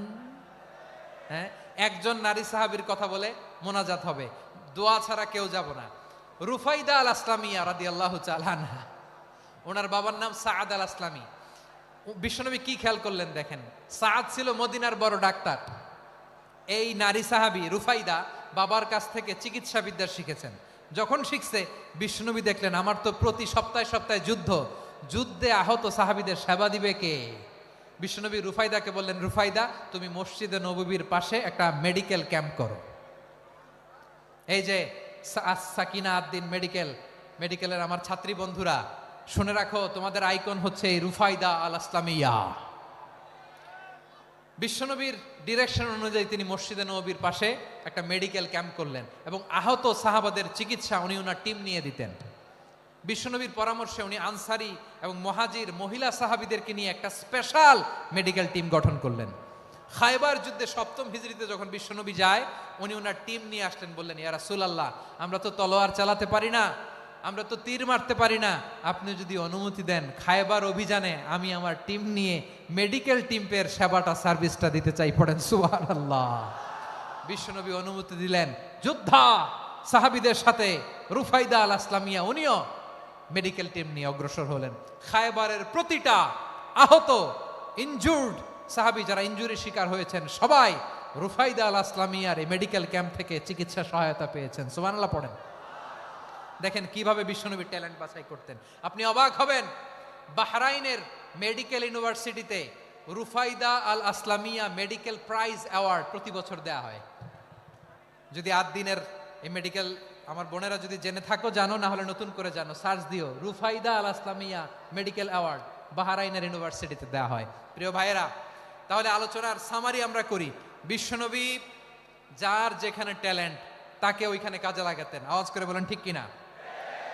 এবার একটা ইন্টারভিউ হবে, আওয়াজ করে বলেন, আবু মাহজুরাকে বিশ্বনবী কি বানাইছেন? হ্যাঁ, ভুলে গেছেন? সামনের চুলে হাত দিয়ে বিশ্বনবী কি সুন্দর গলায় আজান শিখালেন। মুয়াজ্জিন। যায়েদ বিন সাবিতকে একাডেমিক প্রজেক্টের দায়িত্ব দিয়েছেন, তিনি ছিলেন বিশ্বনবীর দোভাষী ব্যক্তিগত সচিব। Musab ibn Umair, the first ambassador of Islam. Abdullah ibn Abbas, উম্মার বড় শিক্ষাবিদ মুফাসসির। আব্দুল্লাহ ইবনে মাসউদ ছিলেন জুরিস্ট। কি ছিলেন? জুরিস্ট ছিলেন, এই উম্মার সবচেয়ে বড় জুরিস্ট। খালিদ বিন ওয়ালিদ, সেনাপ্রধান। হাসান বিন সাবিত ছিলেন বিশ্বনবীর সভাকবি। কি ছিলেন? বিশ্বনবীর সভাকবি ছিলেন। এরপরে হুযায়ফা ইবনুল ইয়ামান কি ছিলেন? গোয়েন্দা বিভাগের প্রধান। মুআয ইবনে জাবাল কি ছিলেন? সিনিয়র আমলা, ইয়ামানের গভর্নর। আবু হুরায়রা রাদিয়াল্লাহু তাআলা আনহু হাদিস প্রিজার্ভেশনের কাজ করেছেন। আর আমাদের রুফাইদা আল আসলামিয়া রাদিয়াল্লাহু তাআলা আনহা কি ছিলেন? নার্স ছিলেন। নার্স হয়ে মেডিকেল সেবা দিয়েছেন। প্রিয় ভাইয়েরা, পুরো আলোচনার যদি সামারি করি, তাহলে বিশ্বনবী যেভাবে হিউম্যান রিসোর্সকে ম্যানেজ করেছেন, যার যেখানে প্রতিভা কাজে লাগিয়েছেন, আমরাও যদি করি, আমাদের বাংলাদেশের চিত্র আমরা পাল্টে দিতে পারবো। আমরা শুরুতে শুনেছি মানুষের আছে অসীম সম্ভাবনা, প্রতিটা মানুষ অনন্য, যত্ন নিলে যথাযথ পরিচর্যা করলে মানুষ বিশ্ব জয় করতে পারে, ঠিক কিনা? আমাদের হাফেজে কোরআনের সামনে দাঁড়াতে পারে এমন কোন হাফেজে কোরআন আল্লাহর জমিনে জন্ম হয় নাই। গোটা বিশ্ব কাঁপিয়ে তারা সেরা, আমাদের ক্রিকেটাররা সেরা, আমাদের তৈরি পোশাক শিল্প সেরা। এরকম অনেক অনেক সেরা জিনিস আছে, আমরা এগুলোরে নার্চারিং করতে পারি নাই, পরিচর্যা করতে পারি নাই, সঠিক তারবিয়াতের অভাব। তাহলে মানুষের অসীম সম্ভাবনাকে কাজে লাগাতে হবে, ঠিক কিনা বলেন? ইউনুস গভর্নমেন্টকে আমি বলবো, অল্প সময়ের জন্য আপনারা এসেছেন, সংস্কারও করতে হবে, আবার নির্বাচনও করতে হবে। সব সংস্কার হয়তো করতে পারবেন না, যতটুকু পারবেন এর মধ্যে আমাদের যে হিউজ ম্যান পাওয়ার, আমাদের যে মানব সম্পদ, হিউম্যান রিসোর্স, এটাকে ডেভেলপ করে আপনাদের যেতে হবে। যেটা পারবেন না সেটাকে পরবর্তী নির্বাচিত গভর্নমেন্টের কাছে রেখে যেতে হবে, যে তারা যেন করে, তাদের কাছে আপনারা এটা রেখে যাবেন। তাহলে মানুষ চাইলে বিশ্ব জয় করতে পারে। আর মানুষকে হারাতে পারে কেউ? জোরে বলো যশোর, মানুষকে হারাতে পারে কেউ? আল্লাহ আমাদেরকে জনসংখ্যা দিয়েছেন প্রিয় ভাইয়েরা। এই জনসংখ্যা অনেক বড় সম্পদ, এটা আমাদের জন্য অভিশাপ নয়, আশীর্বাদ। আমাদের জনসংখ্যাকে যদি আমরা জনশক্তিতে রূপান্তর করতে পারি, আজকে বাংলাদেশ যে অবস্থানে দাঁড়িয়ে আছে, বাংলাদেশ তার 20 গুণ উন্নতির শিখরে চলে যাবে। চিল্লায় বলো ঠিক কিনা? আমাদের শ্রমিক ভাইয়েরা বাইরে কাজ করে, আমাদের শ্রমজীবী ভাইয়েরা, প্রবাসীরা, তাদের ব্যাপারে গুরুত্ব দিতে হবে। আমাদের শ্রমের দাম সবচেয়ে কম, সবচেয়ে কম। তারা এম্বাসিতে গুরুত্ব পায় না, এয়ারপোর্টে গুরুত্ব পায় না। এই সরকার অবশ্য তাদেরকে অনেক গুরুত্ব দিচ্ছে। আমাদের অদক্ষ শ্রমিককে যখন আমরা দুবাই পাঠাই, অল্প বেতন পায়, কিন্তু ইন্ডিয়ানরা দক্ষ শ্রমিক পাঠাইলে তার 3 গুণ বেতন পায়। আমরা আমাদের শ্রমিকদেরকে অদক্ষ ভাবে আর পাঠাতে চাই না, দক্ষ শ্রমিক পাঠিয়ে আমরা রেমিটেন্সের বন্যা বইয়ে দেব। আমাদের শ্রমিকদের পাঠানো রেমিটেন্সের টাকায় সচল থাকে আমার দেশের অর্থনীতির চাকা। তাদেরকে সবচেয়ে গুরুত্ব দিতে হবে। আমরা পেয়েছি ফ্রিডম ফাইটার, মুক্তিযোদ্ধা, আর আমার প্রবাসী ভাইরা হচ্ছে রেমিটেন্স ফাইটার। জোরে বলো ঠিক কিনা? তাহলে আমাদের এই জনশক্তিকে জনসম্পদে ট্রান্সফর্ম করতে হবে, ঠিক কিনা বলেন?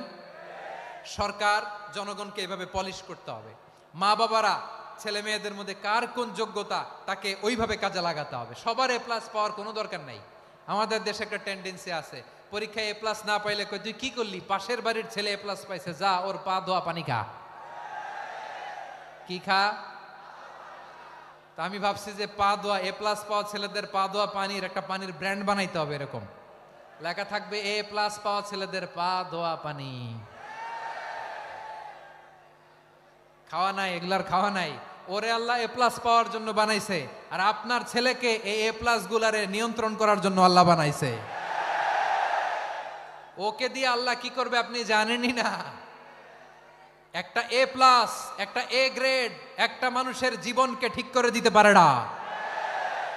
আপনার ছেলেকে আল্লাহ অন্যদিকে যোগ্যতা দিয়েছে। ওদের মনোবল ভাঙবেন না, খবরদার, খবরদার। ছেলে মেয়েদের মনোবল ভাঙবেন না। যাকে দিয়ে যেটা হবে তাকে দিয়ে সেটা করতে হবে, তার প্রতিভাকে সেভাবে কাজে লাগাতে হবে। তাহলে বাংলাদেশ, আমাদের এই জনসংখ্যা জনসম্পদে রূপান্তরিত হবে। আমাদের সরকারের তত্ত্বাবধানে আমাদের 18 কোটি জনগণ দক্ষ জনশক্তিতে রূপান্তরিত হোক, আমরা চাই কি চাই না? আমরা ভালো মানুষ, শ্রেষ্ঠ মানুষ হতে চাই কি চাই না? ওই জাপানিজদের মতো সৎ, ওই ইউরোপিয়ানদের মতো কালচার্ড। আমাদেরকে আল্লাহ তাআলা কোরআন সুন্নাহ অনেক কিছু দিয়েছেন। যেহেতু বর্তমানে আমরা দেখছি তারা সৎ, তাদের মধ্যে ভ্যালু আছে, সেগুলো আমাদের মধ্যে আনার দরকার আছে না নাই? আর ইসলাম দিয়ে আমাদের জীবনকে সাজাতে হবে, ইসলাম দিয়ে আমার পরিবারকে সাজাতে হবে। ইসলাম থেকে, কোরআন থেকে প্রেসক্রিপশন না নিলে জীবন সুন্দর হবে না। কোরআন থেকে প্রেসক্রিপশন না নিলে সমাজ সুন্দর হবে না। কোরআনের প্রেসক্রিপশন না মানলে রাষ্ট্র সুন্দর হবে না। কোরআনের প্রেসক্রিপশন অ্যাপ্লাই না করলে শুধু দুর্নীতি দমন কমিশন দিয়ে দুর্নীতি বন্ধ করা যাবে না। এজন্য কোরআনের আইন আমরা চাই কি চাই না? প্রিয় ভাইয়েরা, হিউম্যান রিসোর্স ডেভেলপমেন্ট, মানব সম্পদের উন্নয়ন, আমাদের সরকার যেন এদিকে নজর দেয়। আমরা যেন এই ব্যাপারে যত্নবান হয়ে উঠি। যাকে আল্লাহ যে যোগ্যতা দিয়েছে, এই যোগ্যতা দিয়ে আমরা যেন ইসলামের জন্য, দেশের জন্য কাজ করি। আমরা যেন আমাদের স্কিল ডেভেলপ করি, আমাদের পটেনশিয়ালকে ডেভেলপ করি। মোরালিটি, ভ্যালিউজ নিয়ে শায়েখ আহমদুল্লাহ আলোচনা করেছেন, এগুলো দিয়ে যেন আমরা আমাদেরকে সাজাই। আল্লাহ তাআলা আমাদের দেশকে তুমি নিরাপদ করো, আমরা পড়ি আমিন। আল্লাহ আমার 18 কোটি জনগণকে তুমি জনশক্তিতে রূপান্তরিত করো, আমিন। আল্লাহ আমরা হাতে হাত রেখে কাঁধে কাঁধ মিলিয়ে ভাইয়ে ভাইয়ে যেন এই দেশকে গড়তে পারি, আল্লাহ তুমি তৌফিক দান করো, আমরা পড়ি আমিন। আমার প্রিয় মহিউদ্দিন ভাই বলেছেন, হুজুর এমন একটা ঘোষণাপত্র দিয়ে যাবেন আজকের এই ঐতিহাসিক যশোরের প্রোগ্রামে, যেটা গোটা বাংলাদেশে মানুষ এটার উপর আমল করে। আমি যে কথাটা বলেছি এটাই, আসুন আমরা আমাদের জনসংখ্যাকে জনসম্পদে ট্রান্সফর্ম করি, আমাদের জনসংখ্যাকে আমরা যেন জনশক্তিতে রূপান্তরিত করি, জনসংখ্যাকে ট্রান্সফর্ম করে জনশক্তি দিয়ে আমরা যেন আগামীর বাংলাদেশ, স্বাধীন বাংলাদেশ 2.0 কে গড়ে তুলি। আল্লাহ তাআলা আমাদের সবাইকে কথাগুলো বোঝার আমল করার তৌফিক দান করুন। এই জেনজি ক্ষমা করে দিও আমাকে, অনেক ধমক দিছি, বকা দিছি। আল্লাহ তোমাদেরকে করুক, কবুল করুক, যশোরবাসীকে কবুল করুক, আদ দিনকে কবুল করুক, এই মেডিকেল কলেজকে কবুল করুক, ইসলামের জন্য বাদ ভাঙা এই জোয়ার এবং উচ্ছ্বাসকে আল্লাহ তাআলা কবুল করুক। হাযা মা ইনদি ওয়াল ইলমু ইনদাল্লাহ আলাইহি তাওয়াক্কালতু ওয়া ইলাইহি উনীব। সুবহানাকাল্লাহুম্মা বিহামদিকা আশহাদু আল্লা ইলাহা ইল্লা আনতা আস্তাগফিরুকা ওয়া আতুবু ইলাইক। আল্লাহুম্মা আমিন। রব্বানা ظلمنا أنفسنا وإن لم تغفر لنا وترحمنا لنكونن من الخاسرين. ربنا آتنا في الدنيا حسنة وفي الآخرة حسنة وقنا عذاب النار. ও বিশাল আকাশের মালিক, বিশাল জমিনের মালিক, তোমার আকাশ বাতাসের তুলনায় আমাদের হাত দুইটা বড় ছোট্ট রে আল্লাহ। ছোট দুটি হাত পেতে বুক ভরা আশা নিয়ে তোমার শাহী দরবারে চেয়ে রইলাম, আমাদের জিন্দেগির গুনাহ খাতা তুমি মাফ করে দাও। আমাদের আব্বা আম্মা দাদা দাদি আত্মীয় স্বজন সবার গুনাহ খাতা তুমি মাফ করে দাও। আমাদের যত আত্মীয় স্বজন কবরের বাসিন্দা, প্রত্যেকের কবরটারে তুমি কোরআনের নোট দিয়ে মোনাওয়ার করে দাও। আল্লাহ আজকের এই যশোরের প্রোগ্রামকে তুমি কবুল আর মঞ্জুর করে দাও। সূরাত বনী ইসরাঈলের 70 নম্বর আয়াতের আলোকে জনসংখ্যাকে কিভাবে জনশক্তি জনসম্পদে রূপান্তরিত করা যায়, সিরাতের লেন্সে, সিরাত থেকে আমরা শুনলাম, যা কিছু শুনলাম আমল করার তৌফিক দাও রব্বুল আলামিন। আমার বাংলাদেশকে সোনার বাংলাদেশ হিসেবে কবুল করে নাও। আজকের প্রোগ্রামে যারা জয়েন করল তাদেরকে তুমি কবুল করে নাও রব্বুল আলামিন। লক্ষ লক্ষ নারী পুরুষ যশোরের এই ঐতিহাসিক তাফসীর প্রোগ্রামের মাহফিলে জয়েন করেছে, আল্লাহ যেভাবে সহি সালামতে আজকে মাহফিলে জয়েন করলো, সহি সালামতে প্রত্যেক ভাই এবং বোনকে তুমি গন্তব্যে পৌঁছে দিও। আল্লাহ কত বড় বড় আল্লাহর ওলিরা এখানে এসেছে, মাদ্রাসার হুজুররা এসেছে, পর্দার আড়ালে কত বড় নেককার নারীরা এসেছে। আল্লাহ যার হাতকে তোমার পছন্দ হয়, যার ইবাদতকে পছন্দ হয়, তার ইবাদতের ওসিলায় আজকের দোয়াটা তুমি কবুল আর মঞ্জুর করে দাও।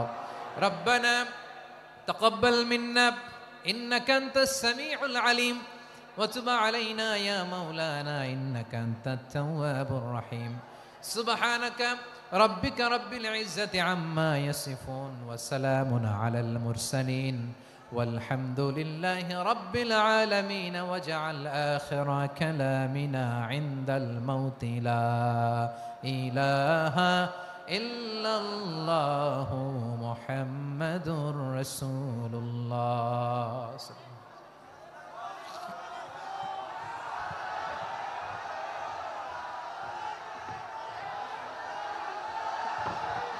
ভাইরা একটু আস্তে আস্তে আমরা বের হয়ে যাই, আস্তে আস্তে বের হয়ে যাই। আপনাদের বিনয়ের সঙ্গে বলছি, আপনারা আস্তে আস্তে বের হয়ে যান। সবাইকে অনুরোধ করছি বের হয়ে যান। আর যাদের বাচ্চারা খুঁজে পাচ্ছেন না, বাচ্চাগুলো আমাদের কাছে আছে, আমরা খুঁজছি, আপনারা পরে যাবেন।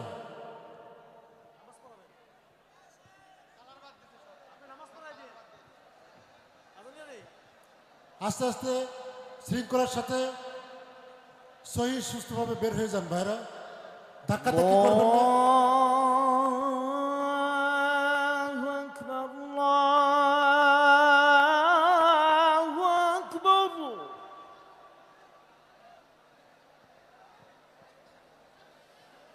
Allah